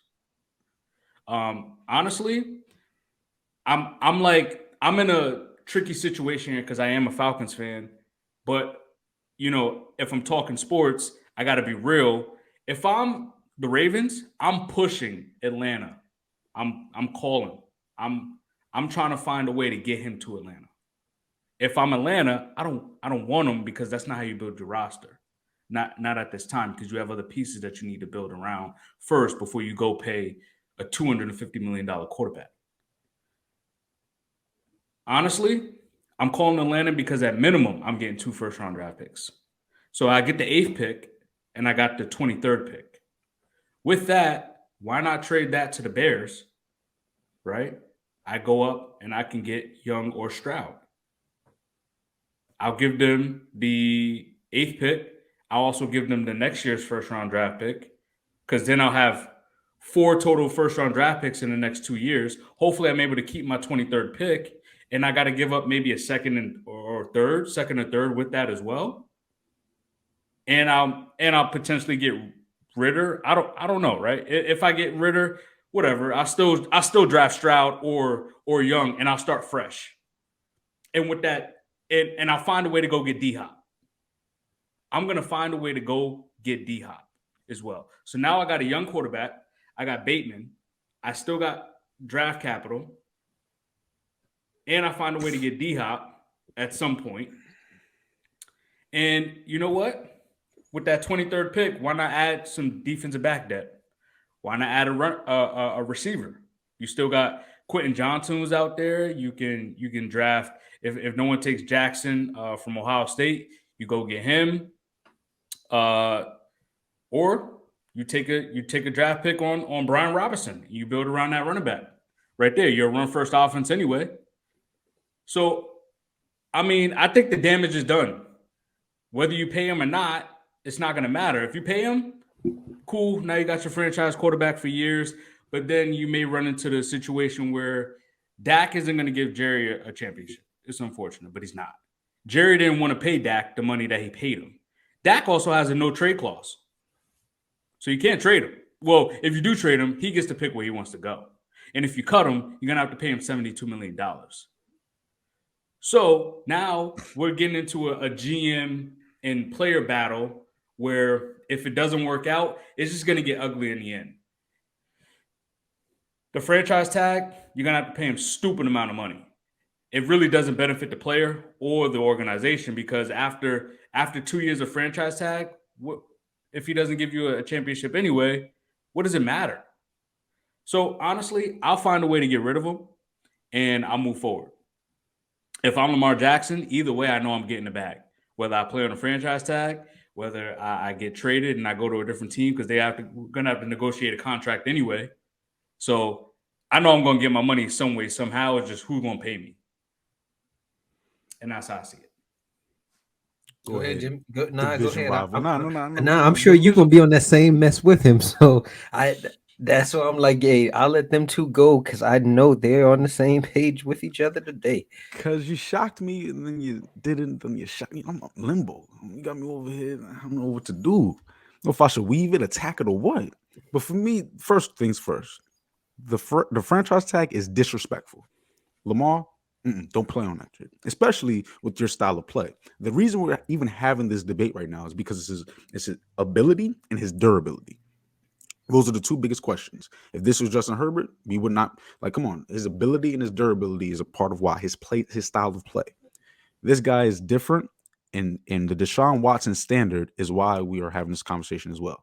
But with Deshaun Watson, Cleveland did not and does not have to build as much around him as opposed to Lamar Jackson and those Ravens. Yes, they draft very well. They have pieces that will be good, but there's certain things that would help Lamar's lack of ability on the perimeter that Watson already has built in and has proven with his track record. O-line is solidified, running game, one of the best in the league.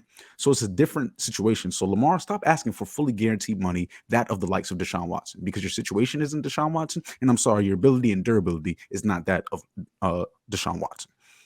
So for me, I do believe he does need a long-term deal.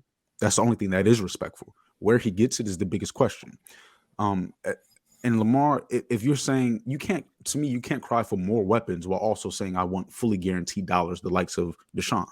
One of the other have to be your angle.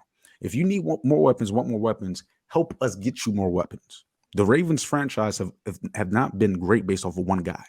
These are multiple guys dating back 20 plus years that these guys have been banking on. So Lamar, if you're going to handicap us, then forget it. Go play elsewhere because we can find talent that is less than yours at this same position and maximize the things that we're already good at and been great at. As far as culture, we can get that back intact with Roquan Smith and Patrick Queen. That's how they built their successes, through their defense. So with that being said, and their O-line, with that being said, I believe they can either pay him a reasonable amount of money with about a 3 to 4 year deal, not as much guaranteed dollars as he would like for the likes of the roster and Lamar, because he still needs to get paid. But the franchise tag is off the question. As far as a trade, that trade will be fine. A sign and trade, I think, will be fine, but I don't think it'll be fine for Lamar.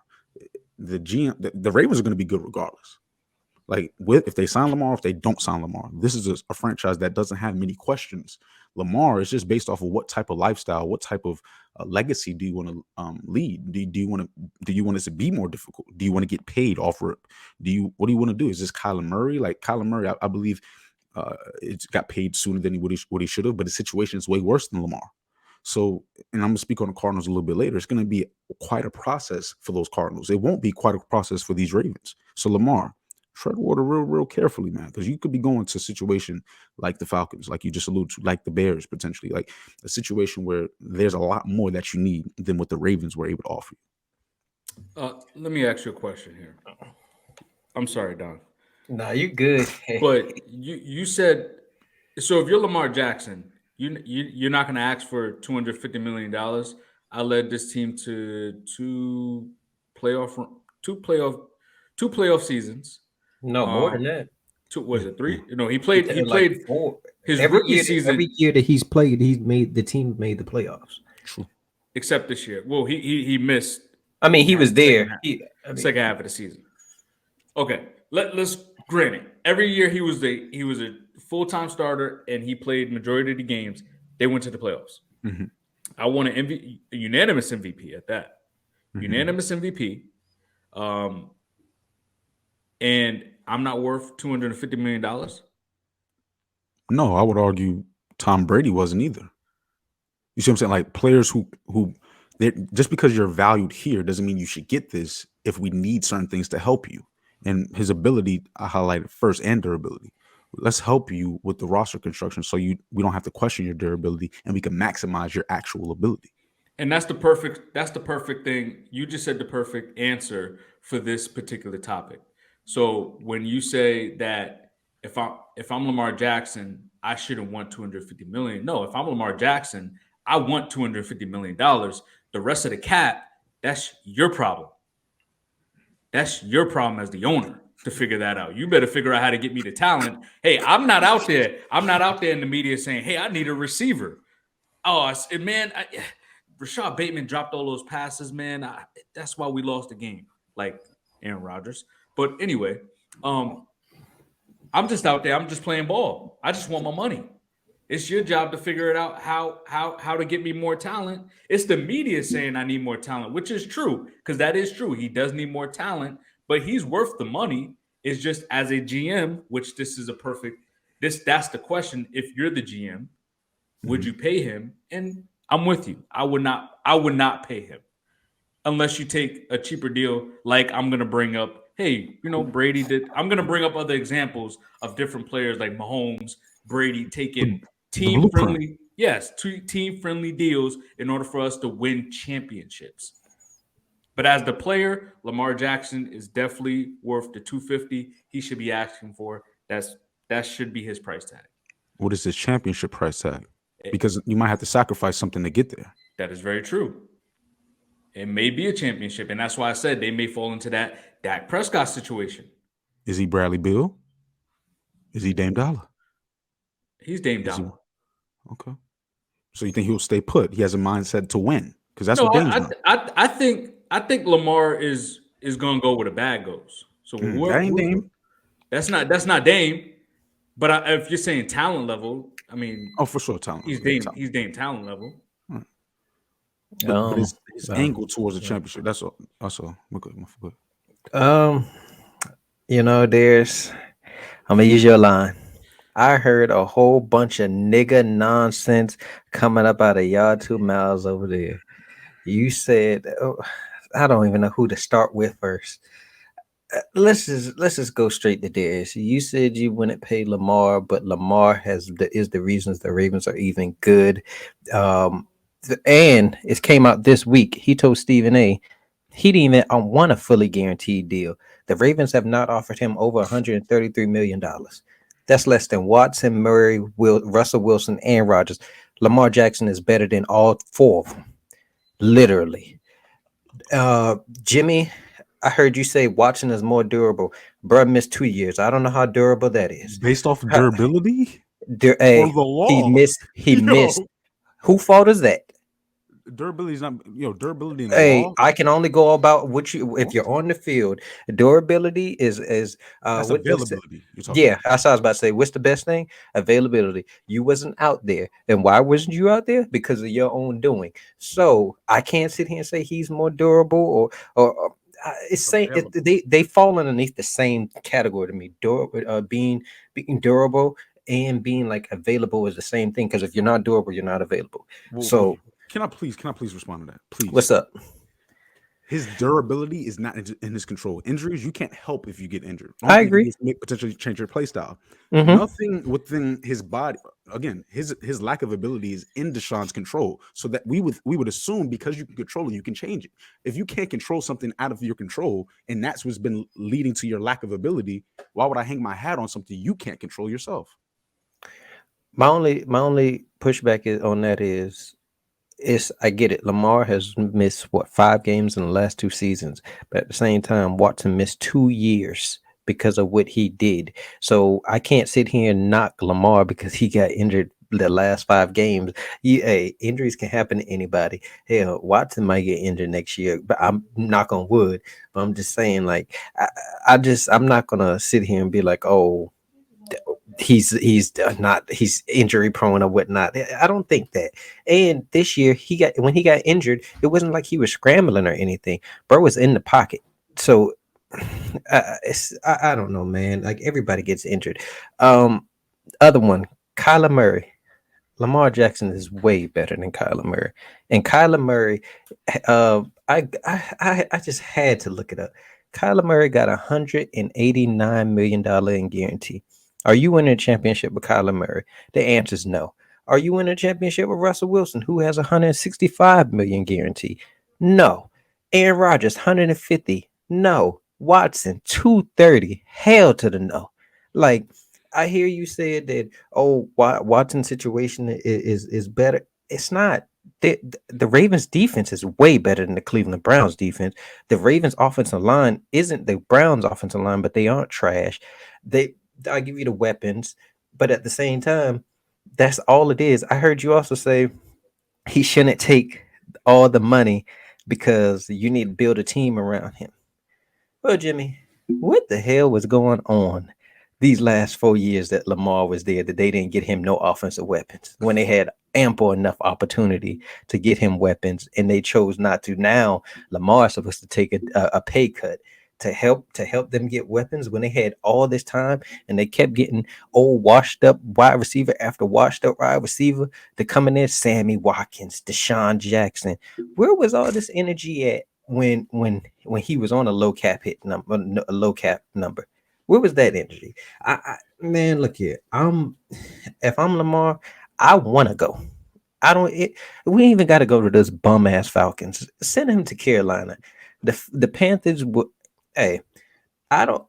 For me personally, if Lamar goes to, I even say this: if he goes to the Falcons, Panthers, Commanders, or the Lions, they are at least the third best team in the NFC. Because I don't think the Ravens. If he goes to the Commanders, that's the best. That's the best overall team out of all those teams. No, but I'm saying any of those teams, I think they're the third best team in the NFC because now you just it's them or Dallas because you got the 49ers and the Eagles. I don't think the Ravens would trade him in conference.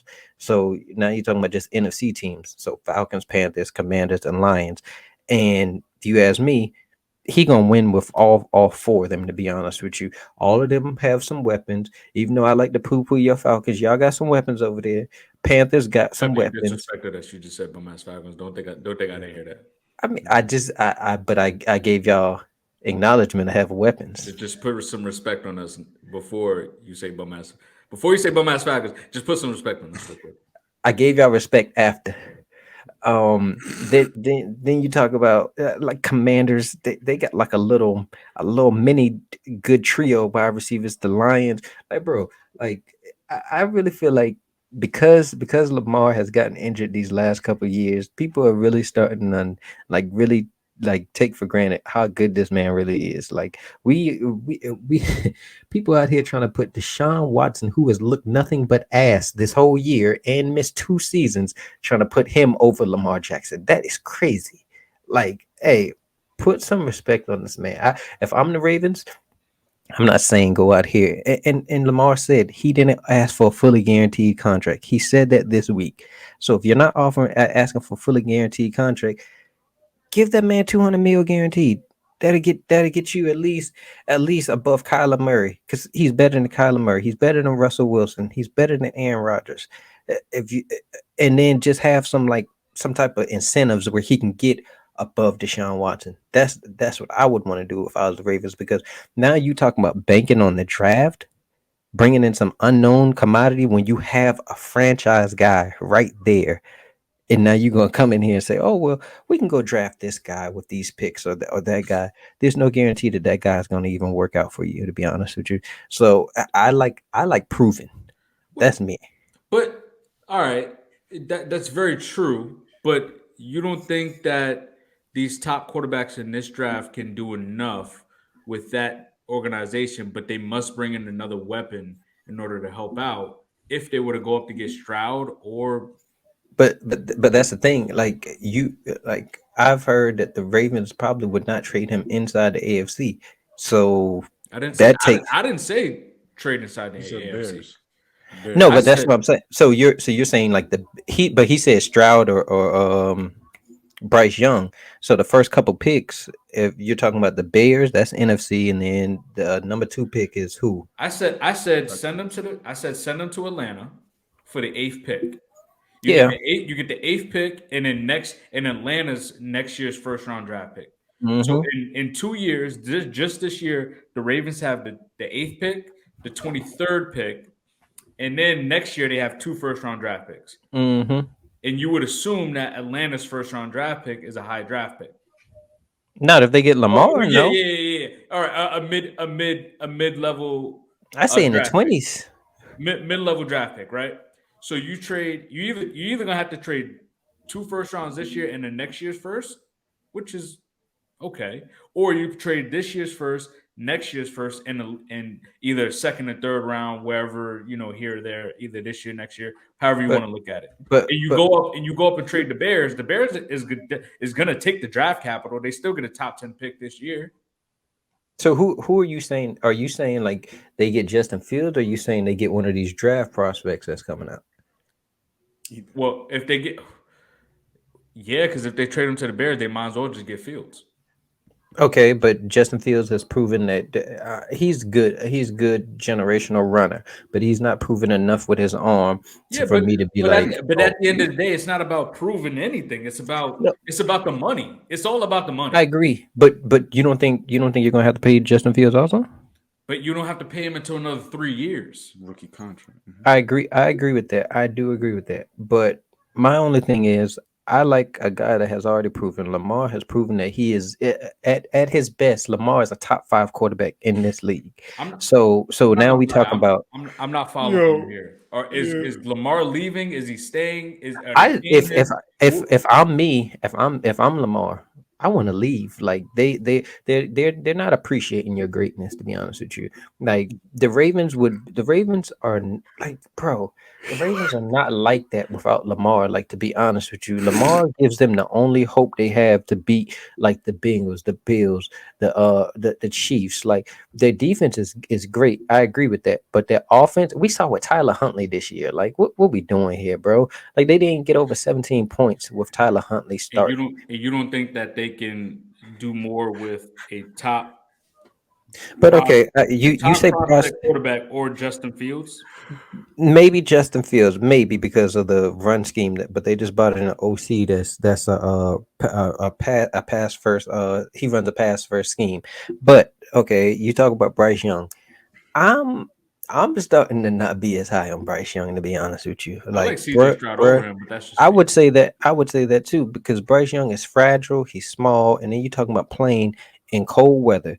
Like, hey, they said he ain't that good in cold weather. So now you talking about playing outdoors, Baltimore, Cincinnati, Steelers.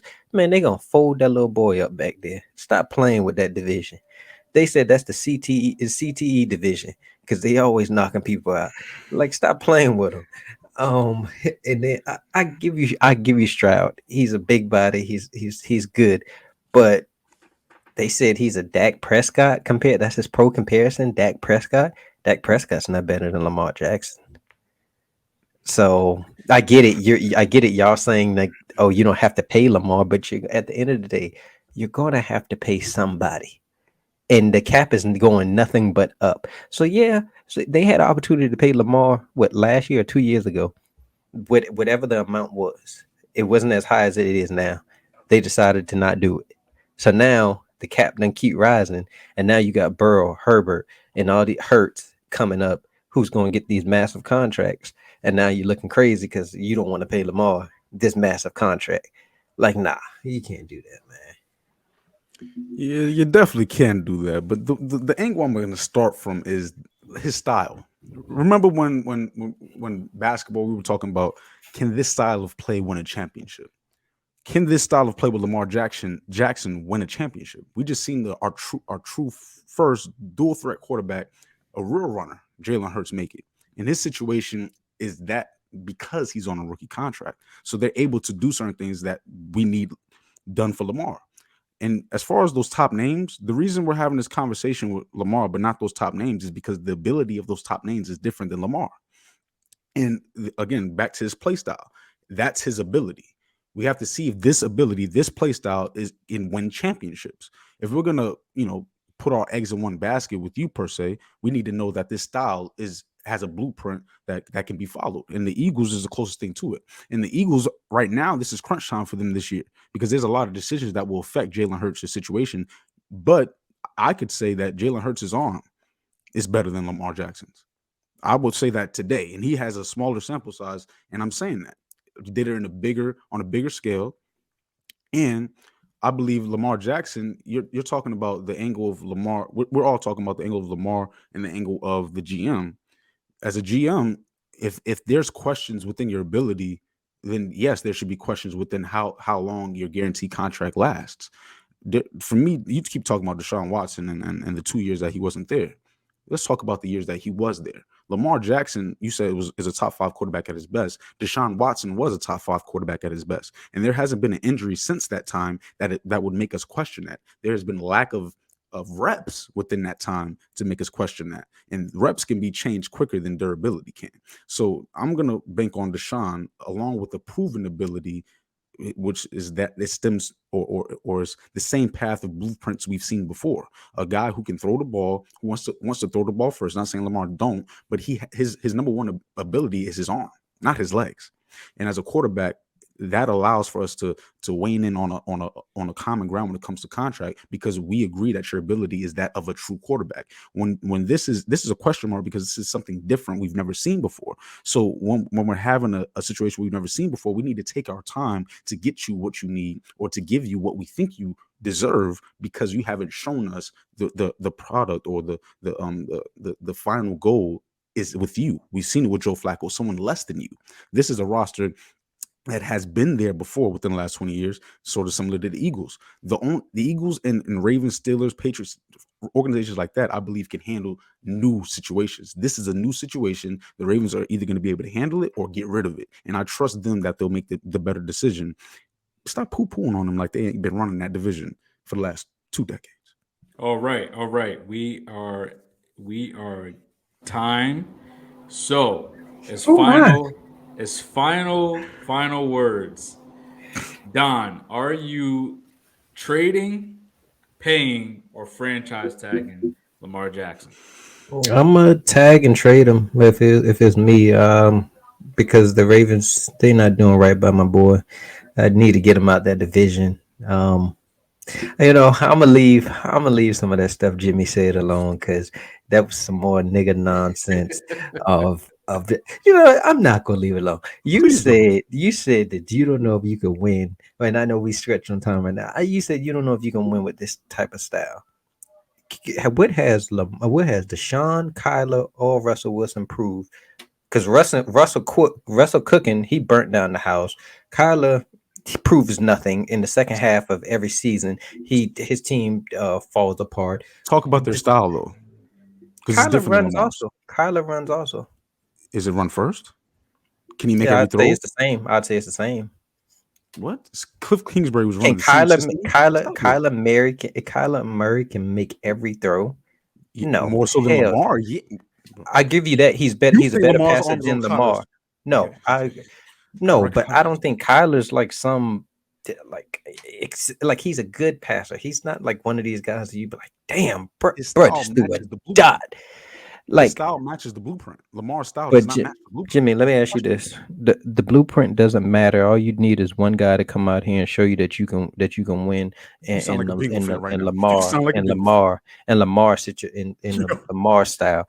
Like we just seen Jalen Hurts about to win, and that's his scheme is similar to Lamar one. So the scheme does not really matter if you have a team around them that you can win with. It doesn't really matter. Like there's plenty of pocket passes that don't win every single year. The fuck does that mean? Like they're pocket passes and they don't win. Name a dual threat quarterback that's won a championship. Name them. That's a big one. No, I mean Russ. He's not a true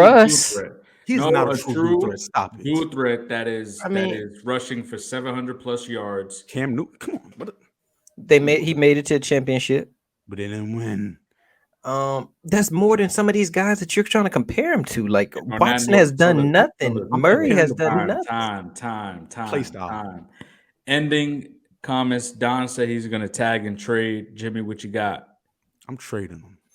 I'm tagging him and trading him as well. And on that note, we're going to get into some NFL cut candidates. 5 NFL cut candidates from each of us. I guess I will start it off. I'm going to start off with Adam Thielen from the Vikings. The Vikings save about just right under $7 million. I think he's still a solid number 2. He finds a way to get into the end zone. I mean, 6 touchdowns is more than what some of these guys are providing for other teams anyway. 700 receiving yards. I mean, he was really the third option in that offense. I mean, 1,800 yards from your number 1. You bring in T.J. Hockenson. I mean, so you're gonna miss here or there. You still got 1,000-yard rusher in Dalvin Cook. I might be a little homer, but we'll take him. We'll take him in Atlanta. I'm recruiting right now. We're gonna recruit. We'll take Adam Thielen off your hands. Adam Thielen off your hands because you know why? He'll be a veteran leader in this locker room. Help Drake London learn a little bit, and we need a guy that can get into the end zone. I was thinking New England. New England was actually another option, but I was like, I don't know. I think because they don't have a true number 1, he wouldn't benefit going to New England. But that was my first option. Good, Don. That was good. I got Shaq Barrett from the Bucks. He's on the wrong side of 30. He's set to count to count 21 million against the cap. And I mean, Tampa, they ain't going nowhere. They trash. Like They were trash last year. They're gonna be trash this year. They got a whole bunch of like literally So they're gonna every make the time. playoffs this year. No, That's what they're they did not. last year. You said they were They're trash not. last year. Oh, okay, just seeing the They difference. But go ahead. they only made the playoffs because the division was Just trash. Because just them bum ass Falcons and bum ass Panthers couldn't do nothing. must But be different levels. Different levels.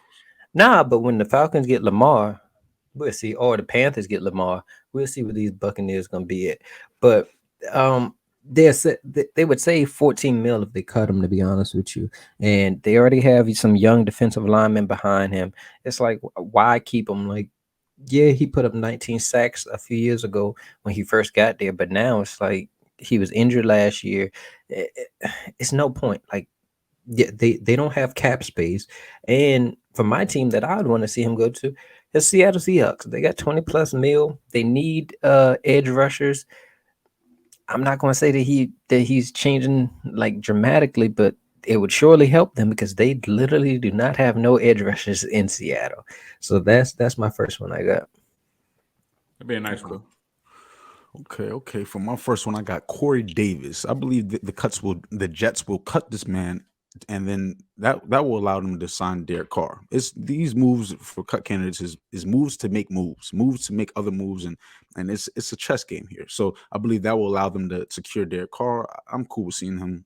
I don't mind you being in our division, but Corey Davis, I believe the Pats. We typically go for mediocre receivers for whatever reason. I hate it, but we're gonna get Corey Davis because they're gonna somehow believe this man is the number one option. He's solid. He's very solid, and that's what the Patriots usually go for, a solid guy. So I like it. I like it. My number two is Byron Jones from the Miami Dolphins. He actually he had a year to get healthy. Really, he didn't play all year, so that expands his career a little bit. But the Dolphins save about $4 million. Athletic corner that can bat the ball down. I think a good fit for him would either be Baltimore when they lose Peters or the Rams because dome teams. Well, he played in the dome when he played with Dallas. He went to a good weather state in Miami. mm. So why not go play in LA, play back in the dome with the Rams after they trade Ramsey because Ramsey's out of there, and I think that'll be a good fit for him. The only issue with that is Burr said he can't run or jump. So Okay. he's probably getting cut regardless. But my number two, I got Michael Thomas. Burr has not been on nothing and I don't know how long. Um, the Saints would save 12 mil. I mean, he just stays injured. The last 2 years, he's only played 3 games. What we gonna do with that, man?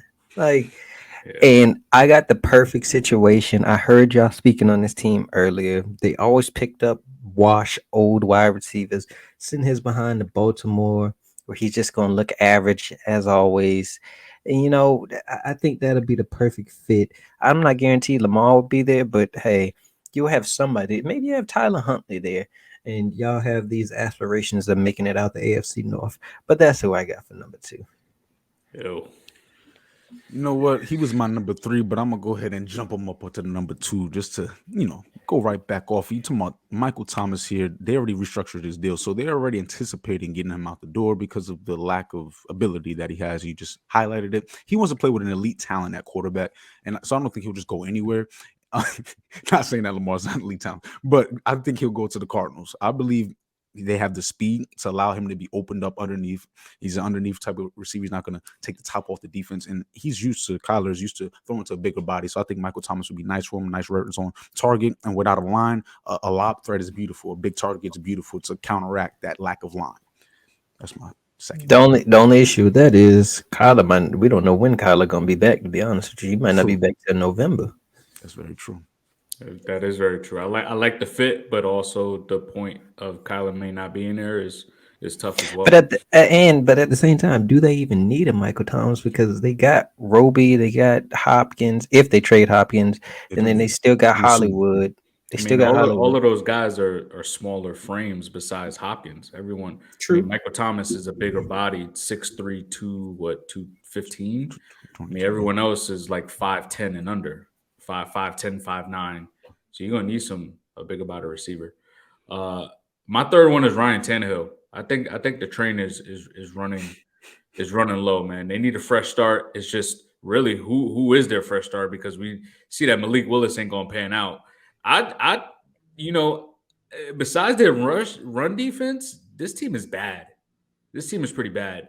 Their rushing offense and their run defense was holding them afloat, but we're in a passing league. You got to defend, and then also you're gonna have to be able to one find a playmaker because Burks will get there, but he's not there yet. And you got to find a quarterback.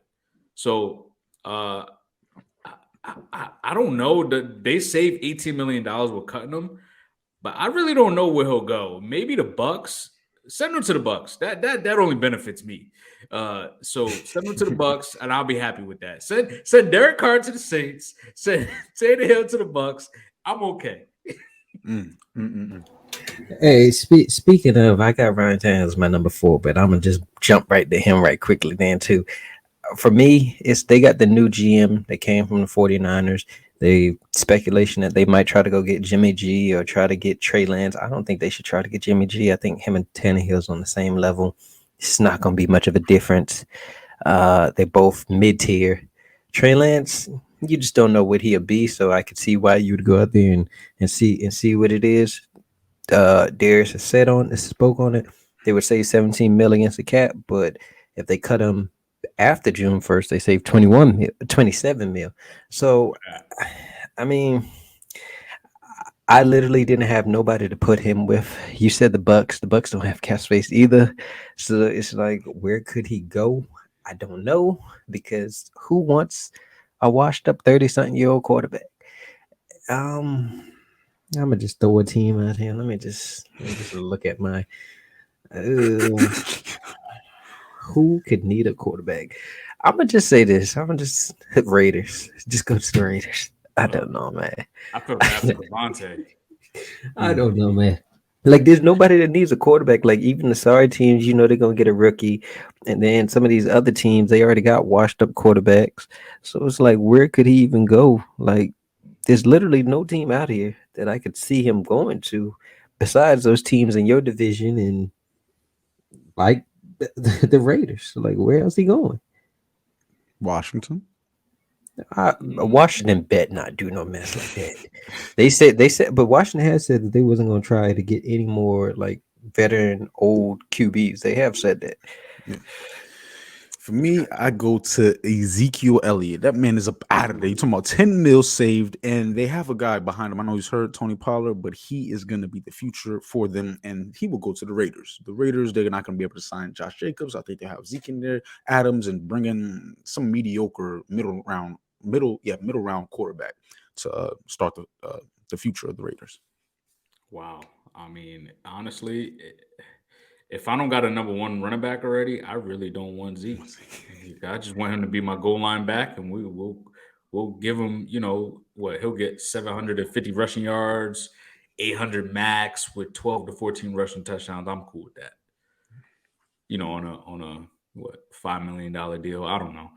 Carl Lawson is mine. He actually had a solid season with the Jets, 7 sacks this year. But they saved $15 million with cutting him. I think he can go to like someone like the Cardinals who needs pass rushing. You add him, and the Cardinals draft Will Anderson. You try to beef up that pass rush for your defense, while your offense is kind of they're banged up. They're a little older, like James Conner. He has a lot of tread on his body. You might trade D-Hop. Zach Ertz is banged up pretty much every year. Kyler's hurt. I mean, Rondo Moore, I don't even think he played more than like 8 games this year. So, I mean, you're pretty banged up on the offensive side. So try to beef up that defense and, get to the quarterback. For me, going no further than my home team, we're going to go right to Joe Mixon. Get that boy up out of here. I like Joe Mixon. He's a good locker room guy. Everybody likes him. But they had a stat, like the last couple teams to win the championship, their running back has not been paid top dollar. So why pay Joe Mixon $12 million? If you cut him, you could save $10 million. We could go at this running back class is pretty deep with running backs. We go out there and get one of those guys. I'm sure they'll do the job that Joe Mixon does because it's not like he's like some top 5, top 7 running back out here right now. Like he's not that anymore. And it's not even like the Bengals are a running first team. Like we don't need Joe Mixon. Like I know that the Bengals might do some nonsense and bring him back because they loyal to him because they like him. But just please get rid of this man. I like him, but just save against the cap. Go get some cheaper talent. And it's hard to think because everybody's devaluing the running back position now. So I was thinking who might actually like take him. I'm gonna say the Eagles. Like they're gonna lose Miles Sanders. I don't know how that fit would be, but I just thought about a team that values running and maybe the Eagles. I like that. For me, I'm gonna go with Keenan Allen, a controversial topic because this is number one option, but it'll say 14 to 17 mil depending on when you cut him. So Keenan Allen, you might want to go over there to the Packers with that man Aaron Rodgers because he's been needing a receiver or whatever. Maybe you can show us you're still that top 15, top 10 receiver in the league. I don't know. We'll see. That's if Aaron Rodgers stays, but that's my guy, Keenan. So I'll get to my number 5, but Keenan, because I had a feeling that one of you guys was gonna have Keenan. I put him on there on my list as like a bonus, but I think they're gonna save a lot of money, $14 million. But I was thinking the Packers as well because he needs that elite quarterback that's gonna give him a ton of targets. But I see them doing a sign and re-sign. So they'll cut him and then re-sign him for a cheaper deal. And he'll retire as a Charger, and he'll be one of the Chargers greats. But number 5 for me, man, my boy Matt Ryan, he gonna retire. There ain't nothing else to it. Just hang up the cleats, bro. Just put the cleats up on the wall, bro. With all the awards you got, since you was, yay high, just put the cleats up on the wall with the footballs, the trophies, and take care of your kids, bro. Take care of your kids. I seen him. I looked at him and I was just like, nobody wants Matt Ryan. I'm not even gonna do that one. I'm sorry. My last one, kind of a homer pick. He's not getting cut, but he's definitely gonna get traded. And send him right there. You crazy as hell. Send him right to the Queen City itself. Jalen Ramsey. He's set to make 17 mil this year. Rams are over the cap. The Bengals have cap. A lot of it. We need cornerback help. Wizier, he's coming off an ACL injury. Cam Taylor-Britt's pretty good as it is his first season. Eli might not be back. Jesse Bates definitely isn't back. Von Bell might not be back. Why not bring in a top 5 cornerback in Jalen Ramsey? And let's just run this thing all right to the championship. You know what I'm saying? Because we only missing one piece. I don't know if he's the piece, but hey, I'm willing to try. Before I speak on my corner, I'm going to speak on your corner because my homeboy, your fellow Bengal fan, was speaking on an elite corner that y'all potentially need. My thing is y'all don't play enough zone for Jalen Ramsey. We play zone. We play a lot of zone. I believe y'all play more man with that front 7 in the playoff times, especially against elite talents one-on-one with Stephon Diggs. You want to ask Jalen Ramsey to take on the number 1 receiver? No, I want him to shut down a half of the field and let my front 7 work. I wouldn't necessarily go to an elite corner. I would rather elite edge rusher. Y'all stop the run very well. Y'all get after the quarterback fairly decent as well. But if y'all able to get after the quarterback in that conference, it makes y'all look like sort of like the Bills formula. Once they got Von Miller, that's why the stock for the Bills went up in my mind because that edge rusher is a different type of beast. What's his name? Trey Hendricks. He's nice. Hendricks. But I'm talking. Right. If you had an elite edge rusher, that defense gets to another level as opposed to a corner that they can't affect the game as much directly as an edge rusher. So I don't know. I agree. You made a valuable point there, but there's no elite edge rushers out there. They got Jalen Ramsey on the market. Well, hold on. They did say Khalil Mack could be a cap casualty, but I just can't see it because he was so dependable this year for them. So that's why I just like I can't really see them cutting him. As far as Jalen Ramsey, our defensive coordinator Lou Rumo, he does play a lot of zone. That's why like the Patrick Mahomes and the Josh Allens have trouble when they play against us. He does throw some exotic stuff out there where you might catch us in man at some time. And that's what I'm saying. Like, there's no reason that Valdez Scantling should have been eating the way he was eating against us. Bruh is not like that. Like, it is no reason.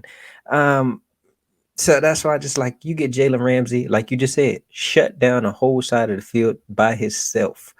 Test him if you want to. Hey man, we get that man Lombardi Trophy. Here we come. For me, Yeah, Jimmy. yeah, because I'm gonna help your division. Well, help you get that Lombardi trophy. how y'all acting like I just said something so crazy? It's When okay. just It's last okay. year we made it to the Super Bowl and we lost, and then this year we got to the AFC Championship. Now y'all saying if I say we add in a top 5 corner, it's crazy to say that the Lombardi Trophy is going to come home with us. I'm not Go ahead, saying Jimmy. it's crazy. I'm just saying it's a little premature. Okay, I, the Super Bowl I just ended. But anywho, Marcus Pierce, he's he up a out free of there. agent. They can't cut him just because No, he a free agent. Oh, he's a complete free agent. Oh, Mhm. no, I'll just cover him right quick. He's gonna go to the Packers with Alexander. I believe that duo, he's used to playing with a number 1 corner. They need a number 2 corner, very, very much so, to allow Jair to lock in on his matchup more so than having a play zone to help others out. So I believe Marcus Pierce is going to go there. It will help. Well, since he's already a free agent, it's not going to help the Ravens in any form or fashion. So yeah, that's my fifth.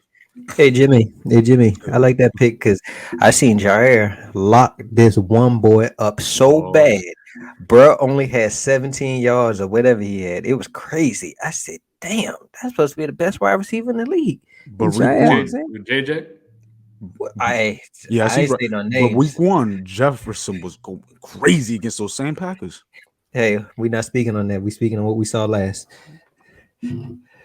Yeah. Don been saying some bull for the last No, I 30 have not. minutes. No, 30 I have minutes. And not. if we had the time, Yeah. oh man. But we're gonna get into this. I like that. The cut candidates, we have some really good ones there. I love that, fellas. So we are gonna get into the 32 teams in 10 weeks. And we got the Texans, the Bears, and the Cardinals starting off. We might as well start off with the Chicago Bears. Who has the Chicago Bears and what do I they got need? I got the Bears. Now, everybody's saying they're probably going to trade the number 1 overall pick. And I seen I want to say Mike Flory or somebody said this. What if the Bears traded the number 1 pick to get the number 2 pick from the Texans, and then trade the number 2 pick to who's that number 4? The Colts, I believe. Trade that to the Colts. Then you just traded down twice and you done got more draft picks to help build this team. And I thought that right there, I'd say, oh, that's pretty beautiful right there. If you could do that, and then you still in the top 4 to pick a defensive blue chip, either Will Anderson or Jalen Carter, like that's love right there. They already have 100 million in cap space. If I'm the Bears, I think they need to go out here and sign Mike McGlinchey. They definitely need to go out here and get a number 1 receiver. Could they get DeAndre Hopkins? I don't know. Maybe. I don't say Brandon Cooks because Brandon Cooks says he wants to go to a team that's good. So that's not going to help them go in there. So I'd say that, or even go get washed up Michael Thomas. You never know. That'd be a And nice one. for me, the defense is horrible. They need help everywhere. It don't matter if you can get defensive line help, linebacker help, cornerback help. You just get it. They do have a young secondary that's pretty good, that's on the uprise. I forgot some of those guys' names back there, but the cornerback and safety tandem. They need a third cornerback, but if they get that and they already have a young safety group, the Bears secondary can be pretty good. I also need Justin Fields. You have to work on your accuracy. You have to learn on being a much better pocket passer. And I feel like if they do that, and also Hargrave is a free agent. Your run defense was absolutely atrocious last year. Go get Hargrave from the Eagles. Maybe he can shore that up. And then if you even get Jalen Carter, now you got Jalen Carter and Hargrave. Ain't nobody running on that. Or you go get Will Anderson with a Hargrave. That's pressure up the middle and pressure on the edges. Like I think that's the best move for them. And also, I, I know everybody want to say go trade for T Higgins, this and that. He's not on the board. Go find one of these. Go find one of these young guys. Elijah Moore is out there. Maybe you can go get Elijah Moore. He's pretty good. Like go squander the NFL and see who's available. Because honestly, I don't think the Packers are going to be good next year. The Vikings, I think they're going to take a step back. I think the Lions are going to be pretty good, but that division is wide open, and I feel like they just shore up the offensive line, bring in some defensive help, and actually like the one big mistake I feel like the Bears made was trading their second round pick, which is the number 33 overall pick or 32nd because the Dolphins don't have a first round pick this year. But trading that second round pick to the Steelers for Chase Claypool. Chase Claypool is ass. What are we doing here? Why would you trade that for Chase Claypool? And also extend Darnell Mooney. I think he'd be a good number 2 option. Burr is pretty good, but you just don't have a number 1 wide receiver. And you got some good running backs back there. That's just really what it is. Just need offensive line, defense. Justin Fields needs to upgrade his throwing, and get a wide receiver 1. I like that. I like that. Um, so we're getting to the Texans, and as far as the Texans, I mean, with the number 2 pick, I mean, I think the whoever gets the number 1 pick is going to take C.J. Stroud. I mean, is going to take Bryce Young. So, I got the Texans taking C.J. Stroud. And I think the next move for them is you gotta go pay somebody. So you gotta go overpay for Marcus Davenport from the Saints. He had 9 sacks, broke out this year. Go ahead and sign him, beef up that defense a little bit. You got to trade Cooks, so you get draft capital there.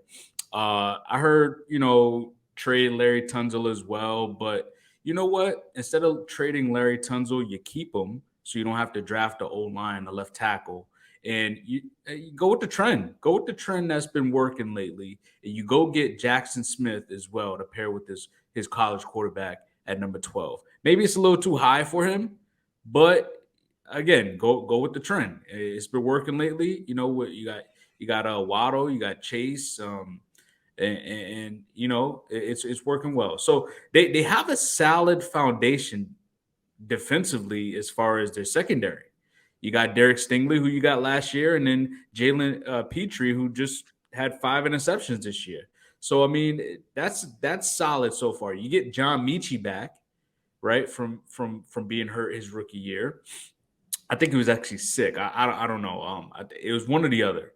But I'd take a chance on maybe someone like Darius Slayton, who can take the top off of defense from time to time.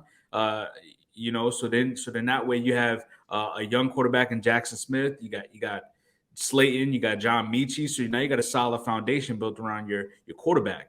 You got to boost up the O line. So you got to find a way to get some O line help. Maybe pay a little bit more again and beef up your secondary again with Byron Murphy from the Cardinals. He's a really good player. I think he's a solid player in this league, and he'll put up some good numbers and put up and cover very well. A young secondary right there. You need another running back because you can't put everything on Damian Pierce. So maybe someone like Damian Harris from the Patriots. Maybe you go out and get a vet. He's used to running back committee, so he can, maybe he can gel very well with that. And then you got to get someone impactful on the defense. So I would probably reach out to someone like maybe the Steelers, maybe get someone like Devin Bush, who they can't, really develop, and see if D'Amico Ryans can maximize his talent and skill set and be a force on that defense. And I think the window is opening, but you got to worry about the Jaguars because the Jaguars is solid. The Colts with a young quarterback, they have pieces on the Colts. And the Tennessee Titans, I think, is going to downgrade as far as, they're not going to improve that much. So, this team can get better. But it's going to take a couple of games. In other words, they're going to be ass, the Titans. Man, oh man, I got the Cardinals, man. All I could keep thinking about is that Nicki Minaj quote. Don't be acting like the Cardinals are going to fumble. But anyway, if y'all don't want to fumble, this is what y'all need to do, all right? I got the third pick. You got a Buda Baker on the defense. You got Isaiah Simmons going sideline to sideline. You have pieces, okay? So the first thing I think they need to do is select someone who's a game changer, a difference maker. In this division, you want to beat the top dog. You want to beat the team in football, especially the top tier team in your division. Build a team to beat them. And in those 49ers, their biggest weakness, you can argue, is their quarterback. So let's get an edge rusher or number one corner to directly affect Purdy. I believe this team first off needs both. You just highlighted Brian Murphy Jr. is out of there. He's their best corner, and he played 9 games. They were still 31st in points allowed. So even he wasn't really necessarily able to help them. And they needed this even last year. So, and they only did one pick. They made one pick at the cornerback position. Christian Matthews, 7th round pick overall, and that wasn't much to help one of their biggest issues. So I believe that's the first move. The second move, trade D-Hop for assets. It's not win now mode. We are in retool, rebuild mode. And especially with Kyler being hurt, let's see if we can lean on something else. Let's see what our biggest strength outside of our quarterback is. That old line. We need at least 3 new old linemen this Cardinals roster going forward by the time Murray is back healthy. Those 3 need to come through either free agency or draft picks. I wouldn't say get your linemen within the first 10 picks because of how bad your defense is. You need difference makers on that defense now. Buda Baker is a great addition, not addition, but maybe their best player on defense. And then Simmons after that. And if you're able to allow them to roam freely and rush 4 against a 49ers team who have playmakers everywhere. So you want as many hats outside of the box getting after quarterback as possible, especially when your back end isn't what it needs to be. Force the 49ers to beat you in the trenches. And if you could do that, I believe they can make it a little bit difficult. The Seahawks, they're not too shabby, but Geno, if you're banking on Geno in year 2, I just don't believe he'll have that type of praise or effect on the game. I think it'll be more like a rookie's second year, the sophomore slump. I think we'll see that with the Seahawks. So there's that. The Rams, if Jalen's out of there, and Donald's next, I believe, and McVay after that. If Matthews isn't able to get someone alongside Cooper Kupp, the Rams ceiling isn't going to be what it's been the last couple of years. So the Cardinals have room for improvement. The Cardinals have time to improve, and the NFC is the best conference to do it in. Again, if you want to get somewhere, draft a difference maker first, not what you need first. And what their first need to me is an offensive lineman, especially with Kyler Murray's height. Trading D-Hop to allow for assets, and Michael Thomas will replace D-Hop, as I spoke on earlier. Yeah. You got to go get the generational talent, man. That's bad football teams. I always believe you got to go get the best player available, and they better not pass up on Will Anderson when he comes up on that draft. Or Jalen Carter, whichever one is there. Yeah. Fellas. This was a great episode 26. We appreciate everyone for tuning in. Remember, like, share, subscribe. Hit us up, Twitter, YouTube, IG, Facebook, TikTok, MySpace. Remember, Can I get amen? We are out here. And you already know, until next time, peace. We out. That C-O-M-E-U-P. Stand back while I do me. I'm the King James of this era. Do my best to be 2-3. You see the metaphoric beat destroying MC. They had the way this turn, sit and learn from the OGs, but slowly I had myself out like a slowly get take paper to make paper. So I'm speaking from this loose leaf. Damn. I ain't even gotta talk about it. They said you public in the basement, but your songs is private. Bring back the monster, the one that you keep locked in. Shit, I ain't gotta score the points. Look at John Stockton. I put my niggas on just so they can make a profit. But for now, I ain't get up and play that monster in the closet.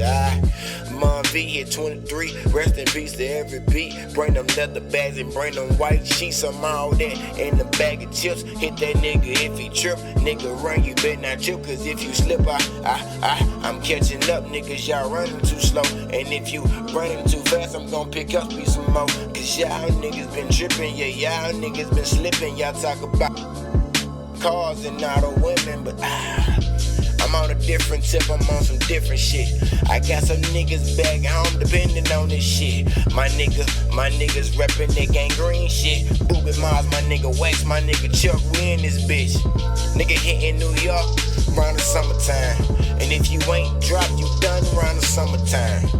I parachute when I jump out the booth. That mean I'm high, the bar is up, elevate you dudes. I'm back at it, I'm back rapping, I'm back scrapping, I'm back down to that real shit. You off of that old bullshit, y'all niggas drinking that malt liquor. Me and my niggas, we sip some rock, y'all niggas jump, we jump too. We pull the gun out, you get popped, that's the way it go, that's the way it is. That's the way a nigga always live, that's the way I was taught. Growing up, running around, little kids, we on the block in the road, nigga. Running around with that gold, nigga. I'm talking about my brilliant mind, it's a gold mine and it's mine of mine.